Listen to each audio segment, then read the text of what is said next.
ഹരേ രാമ രാമ രാമ ഹരേ ഹരേ ഹരേ കൃഷ്ണ കൃഷ്ണ കൃഷ്ണ ഹരേ ഹരേ. ഗോവിന്ദനാമ സങ്കീർത്തനം. ശബ്ദം പോരാ. ഗോവിന്ദനാമ സങ്കീർത്തനം. ഭാഗവതത്തിലെ ചതുർത്ഥ സ്കന്ധമാണ് കണ്ടുകൊണ്ടിരിക്കുന്നത്. പ്രധാനമായിട്ട് 4 കഥകളാണ്. പുരുഷാർത്ഥ സ്കന്ധം എന്നൊരു പേരുണ്ട് ഈ സ്കന്ധത്തിന്. പുരുഷാർത്ഥങ്ങൾ 4ആണ്: ധർമ്മം, അർത്ഥം, കാമം, മോക്ഷം. ഇതാണ് ഈ ഒരു 4 കഥകളിലൂടെ സൂചിപ്പിക്കുന്നതെന്നാണ്. ധർമ്മത്തെ സൂചിപ്പിച്ച കഥയാണ് ദക്ഷചരിത്രം. ധർമ്മം എന്ന് പറഞ്ഞ് ചെയ്തതെന്താ? ഭഗവാനെ നിന്ദിക്കല്. അതല്ല നമ്മുടെ ധർമ്മം. നമ്മുടെ ധർമ്മം ഭഗവാനെ ആദരിക്കലാണ്. ലോക നന്മ ചെയ്യാനാണ് മനുഷ്യജന്മം കിട്ടിയത്. ലോകത്തെ സേവിച്ചാൽ നമ്മൾ നമ്മളെ തന്നെയാണ് സേവിക്കുന്നത്. മറ്റുള്ളവരെ ആദരിച്ചാൽ നമ്മൾ നമ്മളെ തന്നെയാണ് ആദരിക്കുന്നത്. മറ്റുള്ളവരെ ദ്രോഹിച്ചാലോ അത് കുറച്ച് വൈകിയാണെങ്കിൽ നമ്മൾ തന്നെ എത്തും. നമ്മൾ നമ്മളെ തന്നെയാണ് ദ്രോഹിക്കുന്നത്. അതുകൊണ്ട് ഈശ്വര സേവ തന്നെയാണ് നമ്മുടെ ധർമ്മം. അതാണ് ഒന്നാമത്തെ കഥ കാണിച്ചെന്ന പാഠം. അർത്ഥം എന്ന് പറഞ്ഞ സമ്പത്ത് എന്ന അർത്ഥം. ഏറ്റവും വലിയ അർത്ഥം എന്താണ്? അത് ഭഗവാനാണ്. നേടേണ്ടത് ആരെയാ? നേടേണ്ട കാര്യമൊന്നുമില്ല, ഉള്ളതാണ്. പക്ഷെ ഇല്ല, കിട്ടിയിട്ടില്ല എന്നുള്ള വിചാരം ഉണ്ടെങ്കിൽ അറിയണം കിട്ടിയിട്ടുണ്ട്. ധ്രുവനെ പോലെ ആവണം. ഭഗവാനെ നേടി. അതാണ് ഏറ്റവും വലിയ ലാഭം. സിംഹാസനത്തിൽ ഇരിക്കലോ കുറെ വർഷം രാജ്യം ഭരിക്കലോ പണമോ പദവിയോ അല്ല, ഈശ്വരനെ കിട്ടലാണ് ഏറ്റവും വലിയ അർത്ഥം. ആ തിരിച്ചറിവുണ്ടാവണം. അതാണ് ധ്രുവന്റെ കഥ. അടുത്ത കഥ പൃഥുചരിത്രം. എന്താ ഈ കഥയ്ക്ക് കാരണം എന്നാണെങ്കിൽ, ധ്രുവന്റെ ചരിത്രം നാരദ മഹർഷിയാണ് പാടിയത്. എവിടെ വെച്ചിട്ട് പാടിയത്? പ്രചേതസ്സുകളുടെ സത്രത്തിൽ വെച്ചിട്ട്. അപ്പോഴാണ് ചോദ്യം, ആരാണ് പ്രചേതസ്സുകൾ? ഉത്തരം പറയാൻ പ്രയാസമില്ല. ഇന്നയാളുടെ മക്കളാണെന്ന് പറയേ വേണ്ടു. പക്ഷേ ഋഷിമാരുടെ രീതി അങ്ങനെയല്ല, വിസ്തരിക്കും. അതുകൊണ്ട് ആ വംശം വർണ്ണിച്ചു. ധ്രുവന്റെ വംശം വർണ്ണിച്ചു വരുമ്പം അതിൽ അങ്കൻ എന്ന് പേരായിട്ടൊരു രാജാവ്. ആ അംഗരാജാവിന്റെ മകനാണ് വേനൻ. വേനൻ ജന്മനാ തന്നെ സ്വഭാവം കുറച്ച് മോശമാണ്. രജോ ഗുണവും തമോ ഗുണവും വർദ്ധിച്ചും കൊണ്ടൊരാള്. അദ്ദേഹത്തിന്റെ ദുഷ്പ്രവൃത്തികൾ പലതും കണ്ട് ഋഷിമാർ ഉപദേശിക്കാനൊക്കെ പോയി. എന്നിട്ടൊന്നും നേരെയില്ല. അവസാനം അദ്ദേഹത്തിന്റെ ഉള്ളിലെ കാട്ടാളത്തത്തെ മുഴുവൻ അങ്ങോട്ട് കടഞ്ഞെടുത്തു. എന്നിട്ട് പറഞ്ഞയച്ചു കാട്ടിലേക്ക്. അതിനുശേഷം ആ വലത്തെ കയ്യ് വേദമന്ത്രം ജപിച്ചും കൊണ്ട് അങ്ങോട്ട് കടന്ന സമയത്ത് ആ ദുഷ്ടനായ വേനന്റെ ഉള്ളിൽ നിന്ന് ആരുണ്ടായി? ഭഗവാൻ അവതരിച്ചു എന്നാണ്. ഭഗവാന്റെ അംശാവതാരം പൃഥു. എന്താ പേര്? ഒറ്റയ്ക്കല്ല, ഭഗവാനുണ്ട്, ലക്ഷ്മിയുണ്ട് കൂടെ. ലക്ഷ്മി ഇപ്പം പേര് അർച്ചസ് എന്ന് പറഞ്ഞ താല്പര്യം എത്രയേ ഉള്ളൂ. ഏത് കാട്ടുകള്ളനായ ആളാണെങ്കിലും അയാളുള്ളിലും ആരുണ്ട്? ഈശ്വരീയത ഉണ്ട്, ഉള്ളിലുണ്ട്. പക്ഷെ സാഹചര്യം കൊണ്ടും പല പ്രശ്നങ്ങളെ കൊണ്ടും അത് പുറമേക്ക് പ്രകടമാവണില്ല എന്നേ ഉള്ളൂ. അത് നമ്മൾ മനസ്സിലാക്കേണ്ട കഥ അത്രയാണ്. ആരുടെ ഉള്ളിലും ഈശ്വരൻ ഇല്ല. എല്ലാവരുടെ ഉള്ളിലും ഈശ്വരൻ ഉണ്ട്. പക്ഷെ നമ്മുടെ കൂട്ടുകെട്ട് ആരോടാണെന്നുള്ളതിനനുസരിച്ചിരിക്കും നമ്മുടെ സ്വഭാവം. നമ്മുടെ പെരുമാറ്റമൊക്കെ അങ്ങനെയാണ്. ഇപ്പൊ ഇവിടെയാണ് ഇരിക്കണതെങ്കിൽ നമ്മൾ ഭാഗവതം കേട്ടിരിക്കണോണ്ട് ഇപ്പോഴൊക്കെ നമ്മൾ ദേവന്മാരെ പോലെ ഇരിക്കുന്നുണ്ട്. നമ്മുടെ ഉള്ളിൽ കാട്ടാളത്തെ ഇല്ല പറയാൻ പറ്റുമോ? ഉണ്ട്. പിന്നെ ഇല്ല എന്നെങ്ങനെയാ പറയാ? നല്ലോണം ഉണ്ട്. ഇപ്പം പിന്നെ സത്താഹൊക്കെ ആയതുകൊണ്ടൊന്ന് മാറ്റി വെച്ചിരിക്കുകയാണ്. ഉണ്ട്, എല്ലാവരോടും കാട്ടാളത്തുണ്ട്. ചിലരിൽ കാട്ടാളനാവും കൂടുതലും ഉണ്ടാവുക, ചിലരിൽ ദൈവികതയാവും കൂടുതലുണ്ടാവുക. രണ്ടും ഉണ്ട്. ദൈവീ സമ്പത്തും ആസുരി സമ്പത്തും ഇവിടെ ഉണ്ട്. ചിലരുടെ ഉള്ളിൽ ദൈവീ സമ്പത്ത് വർദ്ധിക്കും, അവർക്ക് സമാധാനം കൂടുതലുണ്ടാവും. ചിലരുള്ളിൽ ആസുരി സമ്പത്താവും വർദ്ധിക്കുക, അവർക്ക് അസ്വസ്ഥതയാണ് ഉണ്ടാവുക. അത്രയേ ഉള്ളൂ. നമുക്ക് സ്വസ്ഥമായിട്ടിരിക്കണം എന്നാണോ ആഗ്രഹം? ദൈവീ സമ്പത്ത് വർദ്ധിപ്പിക്കൂ, ഉള്ളിലുള്ള ഈശ്വരന് ഭക്ഷണം കൊടുക്കും. ഉള്ളില് കാട്ടാളനുണ്ട്. കാട്ടാളനാണ് നമ്മൾ ആഹാരം കൊടുക്കണമെന്ന് വെച്ചാൽ നമ്മുടെ ഉള്ളിലെ കാട്ടാളത്തം വർദ്ധിക്കും. ഇവിടെ എന്ത് ചെയ്തു? ഈ കാട്ടാളിനെ കടഞ്ഞെടുത്ത് പറഞ്ഞയച്ചു. അപ്പം വേനൻ്റെ ഉള്ളിൽ നിന്ന് ആര് പ്രകാശിച്ചു? ഭഗവാൻ അങ്ങോട്ട് പ്രകാശിച്ചു. ഇതാണ് നമ്മളും ചെയ്യേണ്ടത്. ഇതിനാണ് നമ്മൾ പഠിപ്പൊക്കെ അതിന് വേണ്ടിയിട്ടാണ്. എന്താണ്? ഉള്ളിലുണ്ട് ഈശ്വരൻ. അതിനെ പുറമേക്ക് അങ്ങോട്ട് പ്രകടമാക്കാനുള്ള ശ്രമമാണ് സ്കൂളിൽ നിന്നൊക്കെ ചെയ്യുന്നത്. പക്ഷെ അത് വേറെ എന്തൊക്കെയോ കുറെ പഠിപ്പിക്കാന്നല്ലാതെ വേണ്ടതൊന്നും പറഞ്ഞു കൊടുക്കണമില്ല. സപ്താഹവേദിയിൽ പോയിരുന്ന് നമ്മൾ ചെയ്യണത് എന്താ? നമ്മുടെ ഉള്ളിലുള്ള ഈശ്വരീയതയെ പുറമേക്ക് അങ്ങനെ എടുക്കാൻ ശ്രമിക്കുക. അത്രയേ ഉള്ളൂ. തേച്ച് വൃത്തിയാക്കുകയാണ്. ക്ലാവ് പിടിച്ചു പോയി മനസ്സേ, ക്ലാവ് വന്നു. ഉള്ളിലുണ്ട് വെളിച്ചം, പക്ഷെ പുറമേക്ക് വരുന്നില്ല. അതൊന്ന് വൃത്തിയാക്കുകയാണ്. ഇപ്പൊ തേച്ച് മിനിക്ക് 7 ദിവസം കണ്ട് നല്ലോണം തേക്കുമ്പം ഓടുപാത്രമൊക്കെ അങ്ങനെ തിളങ്ങും. പക്ഷെ കുറച്ച് ദിവസം തേക്കാണ്ടിരുന്നാലോ പഴയതുപോലെ തന്നെയാവും. ഇപ്പൊ തേക്കണം എന്നും 7 ദിവസം കേട്ടാൽ പോരാ. ഇതെങ്ങനെ അടുപ്പിച്ചങ്ങനെ ദിവസം കേൾക്കുമ്പോൾ അതിൻ്റെ ഒരു വ്യത്യാസം ഉണ്ടാവും. പക്ഷെ ഇതിനി നിലനിൽക്കണം. അതിനി ക്ലാവ് പിടിക്കാണ്ട് നോക്കണം വെച്ചാൽ എന്നും കുറച്ചു നേരം തേച്ചാൽ മതി.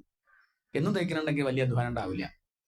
എന്നും ലേശെങ്കിൽ അധ്യായം വായിക്കുക, കുറച്ച് ഭാഗം പ്രഭാഷണം കേൾക്കുക. യൂട്യൂബിലൊക്കെ ഉണ്ടല്ലോ ഇപ്പോൾ ഒക്കെ. എത്ര ആചാര്യന്മാരാ! മൊബൈൽ അങ്ങോട്ട് നോക്കി ആചാര്യന്മാരുടെ തിരക്കാ. എത്ര പ്രഭാഷണങ്ങൾ! ഏതെങ്കിലും ഒന്ന് സ്ഥിരം കേൾക്കുക. അങ്ങനെ മനസ്സിനെ ശുദ്ധമാക്കി നിലനിർത്താൻ ശ്രമിക്കുക. എന്നാൽ ഉള്ളിലുള്ള ഈശ്വരീയത പ്രകടമാവും. ഏത് കാട്ടാളൻ്റെ ഉള്ളിൽ നിന്നും ഈശ്വരൻ ഉണ്ടാവിച്ച പിന്നെ നമ്മളെ കാര്യം പറയാനുണ്ടോ? ഏത് വേനൻ്റെ ഉള്ളിൽ നിന്നും ഈശ്വരൻ വരാമെങ്കിൽ നമ്മുടെ ഉള്ളിലും ഉണ്ട് എന്നർത്ഥം.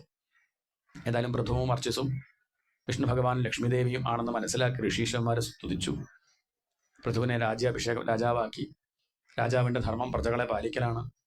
ഞാൻ എന്താണ് ചെയ്യേണ്ടത് ചോദിച്ചു. ആർക്കെങ്കിലും സങ്കടം ഉണ്ടോ ചോദിച്ചപ്പം പ്രജകളൊക്കെ പറഞ്ഞു സങ്കടമുണ്ട്, ഒന്നുമില്ല കഴിക്കാൻ, ഭൂമി ഒന്നും തരണില്ല, അതാണ് പരാതി. ഭൂമിയുടെ നേരെ അങ്ങോട്ട് പുറപ്പെട്ടു പൃഥു. ഭൂമി പേടിച്ചു കുറെ ഓടി, നിവൃത്തിയില്ലെന്ന് കണ്ടപ്പോൾ സ്തുതിച്ചു. അവസാനം ഭൂമി പറഞ്ഞു, ഞാനൊന്നും എടുത്തു വെക്കുകയല്ല, അങ്ങയുടെ അച്ഛൻ്റെ ദുർഭരണം കൊണ്ടാണ് ഇവിടെ ഒന്നും ഉണ്ടാവാത്തത്. ഇതാണ് പാഠം. നമ്മൾ പഠിക്കേണ്ട പാഠം മാത്രം എടുത്തു പറയുകയാണ്. നമ്മൾ ധർമ്മം അനുഷ്ഠിക്കുകയാണെങ്കിൽ ഭൂമി കാമധേനുവിനെ പോലെ സർവസ്വവും തരും. നമ്മൾ പ്രകൃതിക്ക് അനുകൂലമായി ജീവിക്കണം. വിനയത്തോടെ, പരസ്പരം സഹകരിച്ച്, സ്നേഹത്തോടെ ധർമ്മം അനുഷ്ഠിച്ച് കഴിയുകയാണെങ്കിൽ ഇവിടെ ഒരു പ്രശ്നം ഉണ്ടാവില്ല. സമയത്ത് മഴ കിട്ടും, ഒക്കെ ഉണ്ടാവും. ഇതൊന്നും ഇല്ലാതിരിക്കണ്ടെങ്കിൽ നമ്മളെവിടെയോ എന്തോ ചെറിയ പ്രശ്നം കാണിക്കുന്നുണ്ടെന്ന് അർത്ഥം. പ്രകൃതിക്ക് വിരുദ്ധമായിട്ട് ചിന്തിക്കുന്നത് മനുഷ്യൻ മാത്രമാണ്. മറ്റു മൃഗങ്ങളോ പക്ഷികളോ ഒന്നും അങ്ങനെ ചെയ്യണില്ല. അതുകൊണ്ട് പ്രകൃതിയെ സ്നേഹിക്കുക, അതാ വേണ്ടത്. കുറച്ച് ഞാൻ എടുത്തു വെച്ചിട്ടുണ്ട്, ഇല്ല പറയണില്ല. അത് ഋഷിമാർക്കും സന്യാസിമാർക്കും വേണ്ടി ലേശെടുത്ത് വെച്ചിട്ടുണ്ട്. ശരി, ധർമാനുഷ്ഠിക്കാം, സമ്മതിച്ചു. പക്ഷെ ഇപ്പോൾ ഇവരുടെ വിഷമം മാറ്റാൻ എന്താ ചെയ്യുക? അതിന് ഇപ്പം ഞാൻ പശുവിന്റെ രൂപത്തിലല്ല നിൽക്കുന്നത്. ഓരോ വംശത്തിലും കേമനായിട്ടുള്ള ആള് വന്നോട്ടെ, പശുക്കുട്ടിയുടെ രൂപത്തിൽ അവർക്ക് വേണ്ടത് ഞാൻ കൊടുക്കാം, കറന്നെടുത്തോളൂ എന്ന് പറഞ്ഞു. അങ്ങനെയാണ് നമ്മളും പ്രകൃതിയിൽ നിന്ന് എടുക്കേണ്ടത്. എങ്ങനെയാ? കറന്നെടുക്കുക. അതാണ് ഭാവം, അതാണ് യജ്ഞം. കറന്നെടുക്കുക. കറന്നെടുക്കുക പറയുമ്പോൾ എന്തുണ്ട്? സ്നേഹമുണ്ട്. എന്തുണ്ട്? പശുവിൽ നിന്ന് പാല് കറക്കുക എങ്ങനെയാ? 10 ദിവസം പട്ടിണിക്കിട്ടിട്ട് ബക്കറ്റും കൊണ്ടുപോയാൽ കൊത്തും ചവിട്ടും കിട്ടും. അതാണ് ഇപ്പൊ കിട്ടുന്നത്.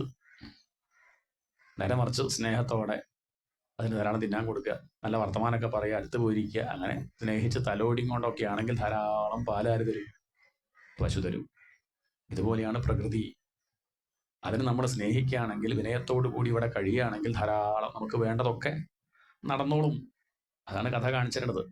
ഇപ്പം നമ്മൾ കറന്നെടുക്കല്ല, കവർന്നെടുക്കുക. രണ്ട് വ്യത്യാസമുണ്ടേ. കറന്നെടുക്കുക പറഞ്ഞാൽ അനുവാദത്തോടു കൂടി, ഇഷ്ടത്തോടു കൂടി, യജ്ഞഭാവത്തിൽ എല്ലാവർക്കും ഉള്ളതാണ്. ഭഗവാനെ നിവേദിച്ച് പ്രസാദം എന്നുള്ള മട്ടിൽ അനുഭവിക്കുക. കവർന്നെടുക്കുക പറയുമ്പോഴോ ചൂഷണം ചെയ്യാണ്. പൊന്മുട്ടയുടെ താറാവിന്റെ കഥ കേട്ടില്ലേ? പാല് കിട്ടാൻ വേണ്ടി അകിട്ട് മുറിച്ചാൽ എങ്ങനെയാ? ഈ സ്വഭാവമാണ് ഇപ്പൊ നമ്മൾ ചെയ്യണത്. ഭാവിയെ പറ്റി ചിന്തിക്കാതെ തൽക്കാലം നേട്ടം, ഒരു 10 മിനിറ്റ് സുഖമായിട്ടിരിക്കണം, അതിന് വേണ്ടിയിട്ടുള്ള വൃത്തികേട് മുഴുവൻ കാണിച്ച് പിന്നെ അങ്ങോട്ട് ഒന്നുമില്ല, എന്താണെന്ന് അറിയാണ്ട കഷ്ടപ്പെടുക. അതല്ല വേണ്ടത്. അതാണ് ഈ കഥ കാണിച്ചിരുന്നത്. അതല്ല വേണ്ടത്. എപ്പോഴും സമാധാനമായിട്ടിരിക്കേണ്ട വഴിയല്ലേ ആലോചിക്കേണ്ടത്. ഇനിയിപ്പോൾ എന്താ പരിഹാരം? എന്താ പരിഹാരം? മരം നട്ടുപിടിപ്പിക്കുക ധാരാളം. അല്ലാതെ എന്താ പരിഹാരം? ഉള്ള തോടൊക്കെ അടച്ചു, ഒക്കെ റോഡായി, ഇപ്പം വെള്ളമൊന്നും പോകാൻ സ്ഥലമില്ല. ഒരു വെള്ളപ്പൊക്കം ഉണ്ടായിട്ട് കുറ്റം പറയണം. വെള്ളപ്പൊക്കം നമ്മുടെ കുഴപ്പം കൊണ്ടാണ്. വെള്ളത്തിന് പോകാനുള്ള സ്ഥലമില്ല, ഒക്കെ ബിൽഡിങ്ങാ. ഉള്ള മരമൊക്കെ വെട്ടി. പണ്ടൊക്കെ ഒരു മരം വെട്ടുന്ന സമയത്ത് 10 മരം നടും, എന്നിട്ടാണ് ഒരു മരം വെട്ടുക. അതൊക്കെ അജ്ഞാനവും അന്ധവിശ്വാസമായിട്ട് കണക്കാക്കി.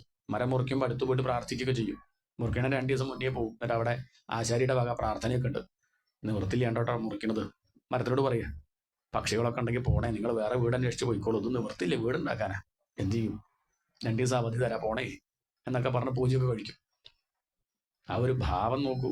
എന്തോ ആയിക്കോട്ടെ, പ്രവൃത്തിയുടെ യുക്തി ഒന്നും ആലോചിക്കേണ്ട, ഭാവം നോക്കൂ. നിവൃത്തിയില്ലാത്തതുകൊണ്ടാണ്. ഇന്നതൊന്നുമില്ല. ഇന്ന് സ്വാർത്ഥത, അങ്ങനെയൊന്നും എനിക്കുള്ളതാ, ഇവിടെ മുഴുവൻ എനിക്കുള്ളതാണ്, ഇതൊക്കെ എനിക്ക് സൂഹിക്കാനാണ് എല്ലാവരും. ഈ ഒരു ഭാവം മനുഷ്യനുണ്ടെങ്കിൽ ഒരു കാലത്തും സമാധാനം ഉണ്ടാവില്ല. അതാണ് ഈ പറയേണ്ട താല്പര്യം. നേരെ മറിച്ച് ഇതുപോലെ ഭൂമിയിൽ നിന്ന് കറന്നെടുക്കുക, അനുവാദത്തോടു കൂടി, സ്നേഹത്തോടു കൂടി. ഈശാവാസ്യമിതം സർവം, ഇതൊക്കെ ഭഗവാന്റെ. യത് കിഞ്ച ജഗത്യാം ജഗത്, എന്തൊക്കെ ഉണ്ടോ അത് മുഴുവൻ ആരുടെയാ? ഭഗവാന്റെയാണ് എന്ന് കരുതി അനുഭവിക്കേണ്ടെന്നാണോ? അനുഭവിച്ചോളൂ. ആരാ അനുഭവിക്കേണ്ട പറഞ്ഞത്? ഭാവം ഒന്ന് മാറ്റിയ നന്ന്, അത്രയേ ഉള്ളൂ. എന്താണ്? അനുഭവിക്കുമ്പോഴേ ആ ഞെളിഞ്ഞുള്ള ഇരുത്തൊന്നും ഒഴിവാക്കുക കേട്ടോ. ഒരു വിനയത്തോടു കൂടി. തീർത്ഥമൊക്കെ വാങ്ങില്ലേ? എങ്ങനെയാ വാങ്ങുക? 2 കൈ വെക്കണോ സംശയമില്ല. എന്തൊക്കെയാ വേണ്ടതൊന്ന് കുനിയണോ എന്നൊക്കെ തോന്നുകയാണ്. എന്താ വെച്ചാൽ വിനയം ഭഗവാന്റെ പാദതീർത്ഥല്ലേ. ആ ഭാവം വെക്കുമ്പം നേരെ മറിച്ച് കിണറ്റെന്ന് ബക്കറ്റെന്ന് വെള്ളം എടുത്ത് തരുമ്പോഴോ 2 കൈ കൊണ്ട് വാങ്ങുമോ? അങ്ങനെയൊന്നുമില്ല. അതന്നെയാണിത്. പക്ഷെ ഭാവം മാറി. അത്രയും പറയണുള്ളൂ. ഇത് ഈശാവാസ്യം ഭഗവാന് നിവേദിച്ചിട്ട് തരുമ്പോൾ അത് പ്രസാദ എന്നുള്ള മട്ടിൽ വിനയത്തോടു കൂടി കഴിക്കൂ. എനിക്ക് അവകാശപ്പെട്ടതാന്നുള്ളതൊക്കെ മാറ്റൂ. എന്താ അവകാശം? ഇത് ഭഗവാന്റെയാണ്. വിനയത്തോടു കൂടി പ്രസാദം എന്നുള്ള മട്ടിൽ അനുഭവിച്ചാൽ സ്വസ്ഥമായിട്ടിരിക്കാം. ഇതാണ് കറന്നെടുക്കുക. മറ്റേത് നമ്മൾ ചെയ്യണത് രണ്ടും എടുക്കന്നെയാണ്. മറ്റത് കവർന്നെടുക്കുകയാണത് കറന്നെടുക്കുകയാണ്. ഏത് വേണം തീരുമാനിക്കുക. ഇവിടെ പൃഥു പറയാണ് ഇങ്ങനെയാ വേണ്ടത്. ഭൂമിയിൽ നിന്ന് അനുവാദത്തോടു കൂടി, സ്നേഹത്തോടു കൂടി, വിനയത്തോടു കൂടി സ്വീകരിക്കുക. അങ്ങനെ ലോകത്ത് കഴിയണം. ഏതായാലും ഭൂമിക്ക് സന്തോഷമായി. ഭൂമിക്ക് പകരമായിട്ട് എന്ത് ചെയ്യണം എന്ന് ചോദിച്ചു. ഭൂമി നന്നാക്കണം എന്ന് പറഞ്ഞു. അങ്ങനെ ഭൂമിയെ ഒന്ന് പരിഷ്കരിച്ചു ആര്? പൃഥു. അങ്ങനെ ഭൂമിക്ക് പേര് കിട്ടി പൃഥ്വി. പൃഥുവിന്റെ മകളായതുകൊണ്ട് പൃഥ്വി എന്ന് പേര് വന്നു. നല്ല ഭരണമായിരുന്നു പൃഥ്വിരാജാവിന്റെ. ഐശ്വര്യം ധാരാളം ഉണ്ടായപ്പോൾ അദ്ദേഹം യാഗം ചെയ്യാൻ തുടങ്ങി. വലിയ രാജാവായതുകൊണ്ട് അദ്ദേഹം കേമായിട്ടുള്ള അശ്വമേധ യാഗം നടത്തുന്നത്. 1 അല്ല 2 അല്ല 3 അല്ല, അങ്ങനെ 99 യാഗം അദ്ദേഹം നടത്തി. 100ാമത്തെ യാഗം ചെയ്യാൻ പുറപ്പെട്ടപ്പോൾ അത് ഈ ഇന്ദ്രന് ഇഷ്ടായില്ല. ഇന്ദ്രന്റെ പേരാണ് ശതക്രതു. എന്താ പേര്?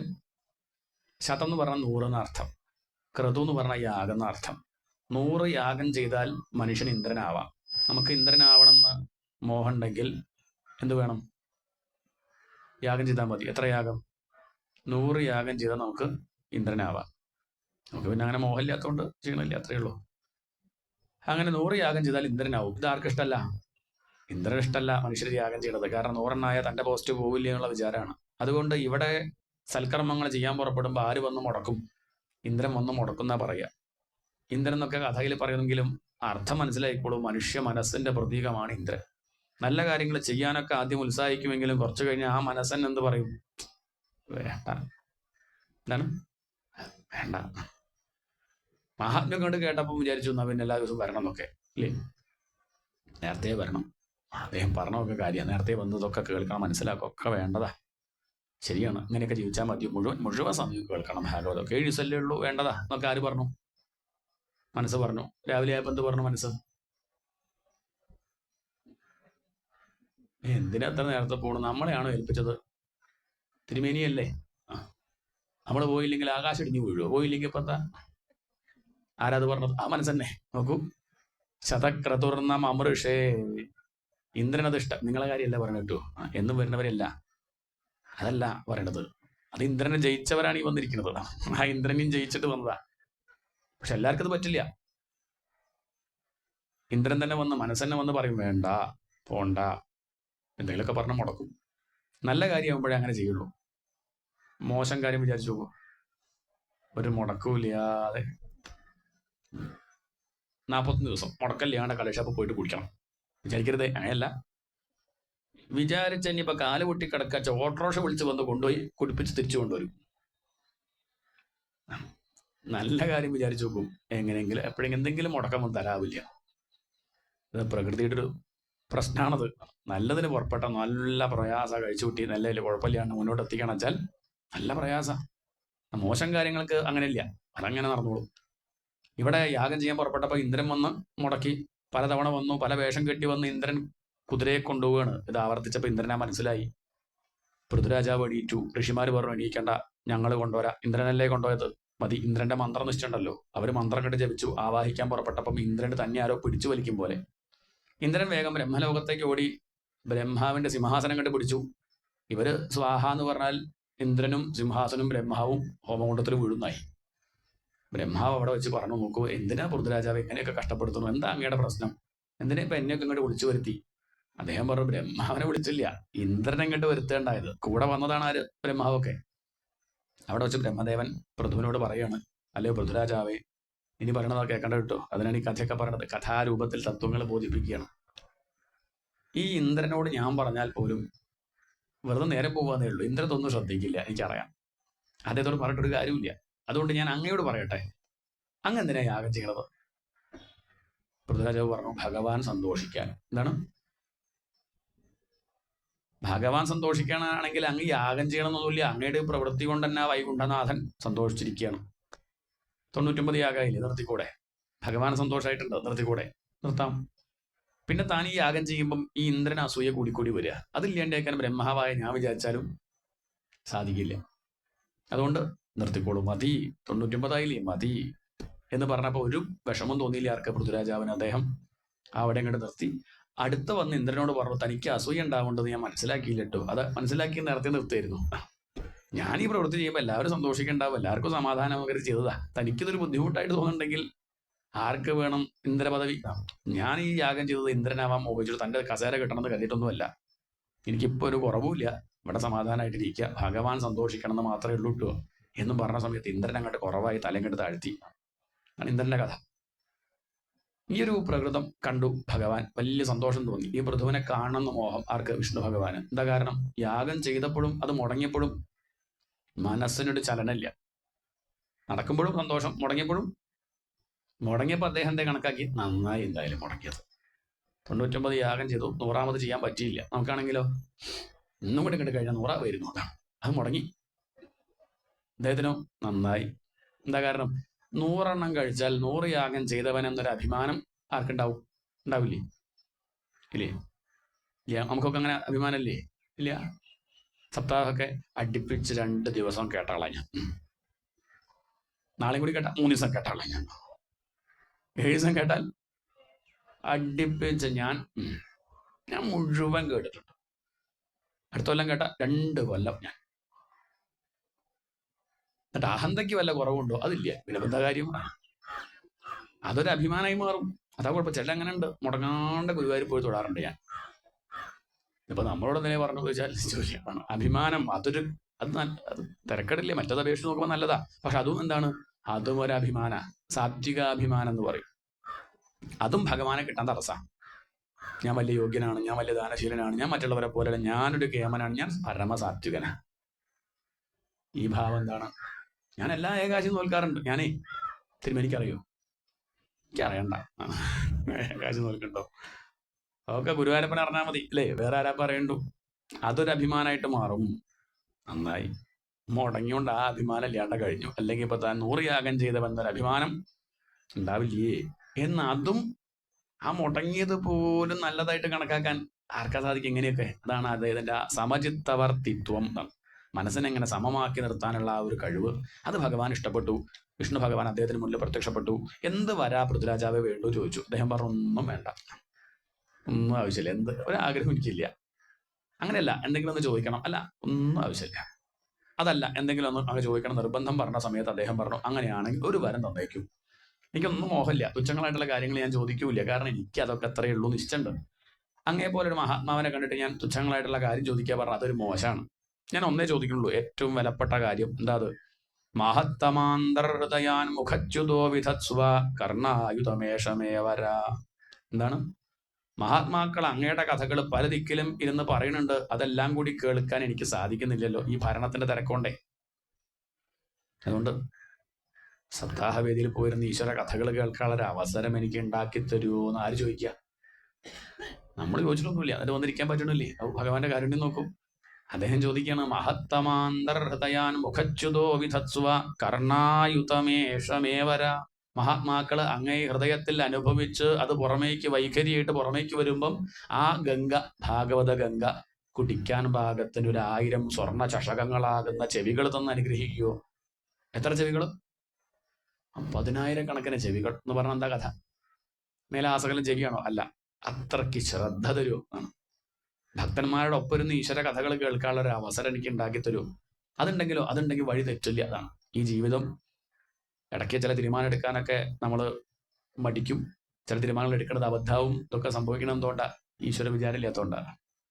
നിത്യം ശാസ്ത്ര ശ്രവണം ഇല്ലാത്തതുകൊണ്ടാണ്. നേരെ മറിച്ച് എന്നും ഇങ്ങനെ ശാസ്ത്രം ശ്രവിക്കണമെങ്കിലോ ജീവിതത്തിൽ പതറിപ്പോവില്ല. പ്രതിസന്ധികൾ വരുമ്പോൾ തരണം ചെയ്യാനുള്ള വഴി കൃത്യമായിട്ട് മനസ്സിലാവും.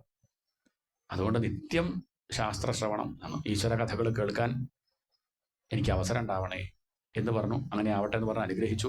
പൃഥു തന്റെ പ്രജകളെ വിളിച്ച് ഉപദേശം കൊടുത്തു. കേവലം ധർമ്മം അനുഷ്ഠിച്ചുകൊണ്ട് മാത്രമായില്ല, നമുക്കുള്ള പാടാ. കേവലം ധർമ്മം അനുഷ്ഠിച്ചാൽ അതൊരാസക്തി ആണ്. അപ്പം അത് വിടാൻ പറ്റില്ല. അങ്ങനെയായി പറ്റൂ. അങ്ങനെ ബുദ്ധിമുട്ടാ. ഗുരുവായൂർ കയറാൻ വേണ്ടി ഗുരുവായൂർ പോകാൻ വേണ്ടി ബസ് കയറിയപ്പോഴോ ബസ് ഇങ്ങനെ ഇഷ്ടമായി. ഗുരുവായൂർ എത്തിയപ്പോഴും ഇറങ്ങണില്ല. എന്താ കാരണം? നല്ല ബസ്. എന്തൊരു കഷ്ടത്. ഗുരുവായൂർക്ക് കയറിയതാ, അവസാനം ബസ് കണ്ട് ബസ് മോഹായി, സീറ്റ് വലിയ ഇഷ്ടമായി, ബസ്സിന്റെ ഉള്ളിലത്തെ കാര്യങ്ങളൊക്കെ വളരെ അങ്ങനെ പറ്റുമോ? ലക്ഷ്യം മറക്കരുത്. ഇവിടെ ധർമ്മം സത്യത്തിനാണ്. സത്യം ലഭിക്കാനാണ് ധർമ്മം. പരമപുരുഷാർത്ഥം ധർമ്മമല്ല, മോക്ഷാണ്. പക്ഷേ ധർമ്മത്തിൽ തന്നെ പെട്ടിട്ട് ഇപ്പം വിടാൻ വയ്യ. ഭാര്യയെ വിടാൻ വയ്യ, കാശ് വിടാൻ, വീട് വിടാൻ വയ്യ. വീട് കഷ്ടപ്പെട്ടുണ്ടാക്കിയത് ഞാൻ. പണ്ടൊരു ഗുരുനാഥൻ പോലെ ചെന്നു. ശിഷ്യൻ എപ്പോഴും പറയും, എനിക്ക് വിരക്തി വന്നു, ഞാനൊക്കെ ഒഴിവാക്കിയാലോ ആലോചിക്കുന്നുണ്ട്. പിന്നെ എന്താ വെച്ചാൽ വീടിന്റെ കാര്യം ആലോചിക്കുമ്പോഴേ ശരി എന്ന് പറഞ്ഞു. കുറച്ചു കാലം കഴിഞ്ഞു പോയി നോക്കി. കല്യാണം കഴിഞ്ഞ് കുട്ടിയായി കഴിഞ്ഞാൽ ഒക്കെ ഒഴിവാക്കി വരുന്ന പറഞ്ഞത്. ചെന്നു ചോദിച്ചു, എന്തായി, കല്യാണമായി കുട്ടിയായില്ലേ, ഇനി ഒഴിവാക്കിക്കൂടെ? കുട്ടി ചെറുതല്ലേ, അതിനൊക്കെ ഇപ്പൊ വീട് നോക്കാനൊക്കെ ആയോ? ഒന്നുകൂടി കണ്ടായിട്ട് വീടൊന്നും നോക്കാൻ പാകത്തിനായ ഒരു 10-18 വയസ്സ് കഴിഞ്ഞാൽ ശരി. പാവം ഗുരുനാഥൻ പോയി. 10-18 വയസ്സ് കഴിഞ്ഞു. അങ്ങനെ അദ്ദേഹം വന്ന് ചോദിച്ചപ്പം മകനെ 10-21 വയസ്സായില്ലേ, ഇനിയിപ്പോ ഏൽപ്പിച്ചിട്ട് പോന്നൂടെ? അത് പറ്റില്ല, അയാളുടെ കല്യാണവും കാര്യങ്ങളൊക്കെ കഴിഞ്ഞാൽ അതൊന്നും ഒരു പേരക്കുട്ടിയാവാണ്ട് എങ്ങനെയാ? പേരക്കുട്ടിയായി പോയി ചോദിച്ചു. പറഞ്ഞു, പേരക്കുട്ടി ഇപ്പൊ ഉണ്ടായിട്ടുള്ളൂ, കളിപ്പിക്കണ്ടേ? അതൊന്ന് കൊഞ്ചി തന്നെ മുത്തശ്ശാന്നൊക്കെ വിളിക്കണമൊക്കെ ഒന്ന് കണ്ട് എന്നിട്ട് സന്യസിക്കാം. ദിവസങ്ങൾ കഴിഞ്ഞു. പിന്നെ പോയപ്പം ഫോട്ടോ കാണണ്ടേ ഇയാളുടെ ചുമരുമ്പില്.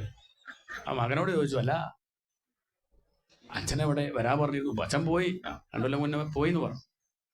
പക്ഷെ ഈ ഗുരുനാഥൻ അറിയാം അച്ഛൻ അങ്ങനെയൊന്നും പോവില്ല. കാരണം അത്രയ്ക്ക് വീടിനോട് എന്തുണ്ട്, അങ്ങനെയൊന്നും ഫോട്ടോയിലൊന്നും ആയാലും പോവില്ല. അദ്ദേഹം ചുറ്റും ഇങ്ങനെ നോക്കിയപ്പോ കൂട്ടിൽ കിടക്കണുണ്ട് ആര്, പാലാട്ടിയും കൊണ്ടേ നായായിട്ട് വന്നു ഇയാള്. ഗുരുനാഥന് മനസ്സിലായി ശിഷ്യനാന്ന്. അടുത്ത് പോയി ചോദിച്ചു, അല്ലടോ താൻ കൂട്ടിൽ വന്ന് കിടക്കുക, താനല്ലേ വരാ പറഞ്ഞത്, എന്റെ കൂടെ വരില്ല, ഇനി വന്നൂടെ ചോദിച്ചു. അപ്പൊ കുറച്ചും കൊണ്ട് ആ നായ പറഞ്ഞു എന്നാണ്, പേരക്കുട്ടിയും മകനൊന്നും നോക്കാൻ നിശ്ചയില്ല, ഞാൻ ഈ വീട് ഇവരിടയ്ക്ക് പൂട്ടി പോകുമ്പോ ആരാ നോക്കുക? ഈ കൂട്ടിലിരുന്ന് താൻ നോക്കുക. അപ്പോഴും വിട്ടില്ല, ജന്മം കഴിഞ്ഞു എന്നിട്ടും കൂട്ടുന്നില്ല. കുറച്ചുകൂടി കഴിയട്ടെ പറഞ്ഞു. ശരി. ഒരു 4 കൊല്ലം കഴിഞ്ഞപ്പോ വന്നപ്പം നായയും കാണാല്ലേ, അവൻ പോയി. അദ്ദേഹത്തിന് ഉറപ്പാണെന്ത്, അങ്ങനെയൊന്നും ഇയാള് പോവില്ല. പേരക്കുട്ടനോട് ചോദിച്ചു, എന്താ ഇപ്പൊ ഇവിടെ മുത്തശ്ശനെ എവിടെയാ ഈ പണപ്പെട്ടിയൊക്കെ വെച്ചത് അറിയോ? അപ്പൊ അന്വേഷിച്ചു, കണ്ടുപിടിച്ചു, നിലവറൊക്കെ കാണിച്ചു കൊടുത്തു. അങ്ങനെ നോക്കിയപ്പോ പണപ്പെട്ടി നോക്കി തുറന്ന സമയത്ത് അതിൽ മൂർഖനായിട്ട് ആരിയ്ക്കുന്നുണ്ട്. അത് സംരക്ഷിച്ചു നിൽക്കുക. ഇതാണ് അഹന്ത. അത് അങ്ങനെയൊന്നും പുറമേക്ക് പറയുമ്പോൾ ഇട്ടോ എനിക്കൊന്നുമില്ല തിരുമി, എനിക്കൊന്നിനോ, പിന്നെ അതൊക്കെ വെറുതെ പറച്ചിലാണ്. നല്ലോണം ഇളക്കി നോക്കണം. പറയാം ഓരോരോ വിഷയം, ചെറിയ ചെറിയ വിഷയത്തിൽ പോയിട്ട് നമ്മളിങ്ങനെ പിടിക്കണത് മനസ്സിലാവും.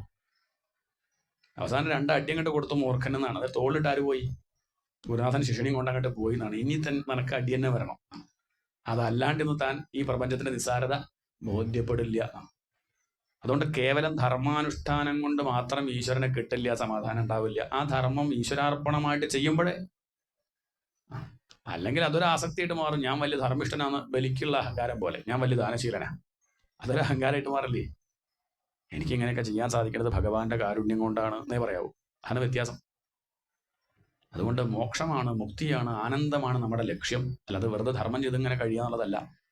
അത് തന്റെ പ്രജകളെ വിളിച്ച് ഉപദേശിച്ചു. നിങ്ങൾ ധർമ്മം അനുഷ്ഠിച്ചാൽ മാത്രം പോരാ, തത്വം അറിയും കൂടി വേണം. അതിനാണ് ശാസ്ത്രശ്രവണം. ചില ചോദിക്കാറുണ്ട്, നല്ലവനായിട്ടിരുന്നാൽ പോരെ, ഈശ്വരനൊന്നും ഇല്ലെങ്കിലും ഇതിനെപ്പറ്റി ഒന്നും പഠിച്ചിട്ടില്ലെങ്കിലും എന്താ കുഴപ്പം? കുഴപ്പം എന്താ ചോദിച്ചാൽ, നല്ലവനായിട്ട് എല്ലാ കാലം ഇയാൾ ഇരിക്കില്ല എന്നുള്ളതാ കുഴപ്പം. എന്താണ്, കുറച്ച് കഴിയുമ്പോൾ ഇയാൾ മാറാൻ സാധ്യതയുണ്ട്, വേറെ പല വഴിക്കും പോകാനും സാധ്യതയുണ്ട്. നേരെ മറിച്ച് ഇത് ഉറച്ചാൽ പിന്നെ അയാൾക്ക് ചീത്തയാവാൻ സാധിക്കില്ല. അതുകൊണ്ട് ഉറക്കന്നെ വേണം, അതാണ് മുഖ്യം.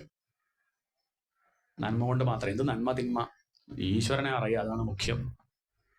അതുകൊണ്ട് അവർക്ക് കൊടുക്കുന്ന ഉപദേശമാണ്, ധർമാനുഷ്ഠാനം മാത്രം പോരാ, ഈശ്വരനെ ഭജിക്കണം. നമ്മളൊക്കെ ജനിച്ചത്, മനുഷ്യന്മ കിട്ടിയത് എന്തിനാന്ന് അറിയണ്ടേ? തത്വാർത്ഥങ്ങൾ മനസ്സിലാക്കണം. ചെയ്യുന്ന കർമ്മങ്ങൾ ഈശ്വരാർപ്പണമായിട്ട് ചെയ്യുക. നിങ്ങൾ ചെയ്യുന്ന കർമ്മത്തിന്റെ ഒരു അംശം എനിക്കും തരുന്നുണ്ട് ടാക്സ് ആയിട്ട്, അത് കർമ്മത്തിന്റെ ഒരു അംശം തരുന്നത്. അതുകൊണ്ട് എന്ത് വേണം, നിങ്ങൾ സൽക്കർമ്മം അനുഷ്ഠിക്കുക, ഈശ്വരാർപ്പണമായിട്ട് ചെയ്യുക, ഒന്നിനോടും ബന്ധം വെക്കണ്ട. ഈ തത്വങ്ങളൊക്കെ ഉപദേശിച്ചു കൊടുക്കുമ്പോഴേ രാജാവാവുള്ളൂ. പ്രജകൾക്ക് കൊടുക്കുന്ന ഉപദേശം അവർക്കൊക്കെ വലിയ സന്തോഷമായി. രാജാവ് ഇത്രയും വലിയൊരു ഉപദേശം തന്നു, ഇതിലപ്പുറം വലിയ നിധി വേറെണ്ടോ? കാശ് കൊടുത്താൽ നഷ്ടപ്പെടും. ഈ തത്വാർത്ഥങ്ങൾ പറഞ്ഞു കൊടുത്താൽ എന്നും ഉള്ളിലുണ്ടാവും. വിദ്യയാണ് ഏറ്റവും വലിയ ധനം. ഈ അറിവ് പറഞ്ഞു കൊടുത്തില്ലേ, അവർക്ക് വലിയ സന്തോഷമായി. സനകാദികൾക്ക് മോഹം ഈ പൃഥുവിനെ കാണാനായിട്ട് വന്നു. സനകാദികളെ കണ്ടപ്പോൾ പൃഥുവിന് വലിയ സന്തോഷമായി. ഇപ്പൊ എന്റെ കുലം പവിത്രമായി, എന്റെ വീട് ശുദ്ധായി. കാരണം സജ്ജനങ്ങൾ എന്റെ വീട്ടിലേക്ക് പ്രവേശിക്കല്ലേ. നിങ്ങളെപ്പോലെ സജ്ജനങ്ങൾ വരുമ്പോഴാണ് വീട് വീടാവണത്. അല്ലെങ്കിൽ വീടിന് കാടെന്ന് വിളിച്ചാൽ മതി, അത് വീടായിട്ട് കണക്കാക്കാൻ വയ്യ. ഏതായാലും കണ്ടതിൽ സന്തോഷം. ഒറ്റ ചോദ്യം ഞാൻ ചോദിക്കുന്നുള്ളൂ, ഈ ജന്മം സഫലമാവാൻ എന്താ വഴി? ഇതാണ് ചോദ്യം. പൃഥുവിന് അറിയായിട്ടൊന്നുമല്ല. പിന്നെ ഇവര് പറയട്ടെ, കേൾക്കുമ്പോൾ ഒരു നല്ല കാര്യമല്ലേ. മഹാത്മാക്കൾ ആ കാര്യങ്ങൾ വർണ്ണിച്ച് കേൾക്കുമ്പോൾ രസമാണ്. അവിടെ വെച്ച് അവർ പറഞ്ഞു, അങ്ങേക്ക് അറിയാത്ത കാര്യം നല്ല രാജാവേ, ഈ ലോകത്ത് 3 കാര്യങ്ങൾ വളരെ പ്രയാസ. ഒന്ന്, മനുഷ്യനായിട്ട് ജനിക്കുക പ്രയാസ, നമ്മളായതുകൊണ്ട് നമ്മളത് അറിയണില്ല എന്ന് മാത്രം. പ്രയാസ ബുദ്ധിമുട്ടാണ്. ഇത്രയ്ക്ക് അറിവുള്ള ഈ ഒരു ജന്മം കിട്ടുക വലിയ ബുദ്ധിമുട്ടാണ്. കിട്ടി എന്നുള്ളത് ശരി തന്നെ, ഭാഗ്യം ആണ്. ദുർലഭം ത്രയമേവൈത ദൈവാനുഗ്രഹേതുകം. മനുഷ്യത്വം ഉണ്ടാവുക വളരെ പ്രയാസ. ഇനി മനുഷ്യനായിട്ടും കാര്യമില്ല, മനുഷ്യത്വം ഇല്ലാത്തവരുണ്ട് കേട്ടോ. അങ്ങനെ കുത്തനെ നടന്നിട്ട് കാര്യമില്ല. ഇതങ്ങനെ 2 കാലിൽ നടക്കണം, മറ്റേ 4 കാലിൽ നടക്കണം, അത്രയും വ്യത്യാസമുള്ളൂ വെച്ചാൽ പിന്നെ അത് മനുഷ്യൻ എന്ന് പറയാൻ പറ്റുമോ? ആ മനുഷ്യൻ എന്ന് പറയാം, പക്ഷെ മനുഷ്യത്വം എന്ന് പറയാൻ വയ്യ.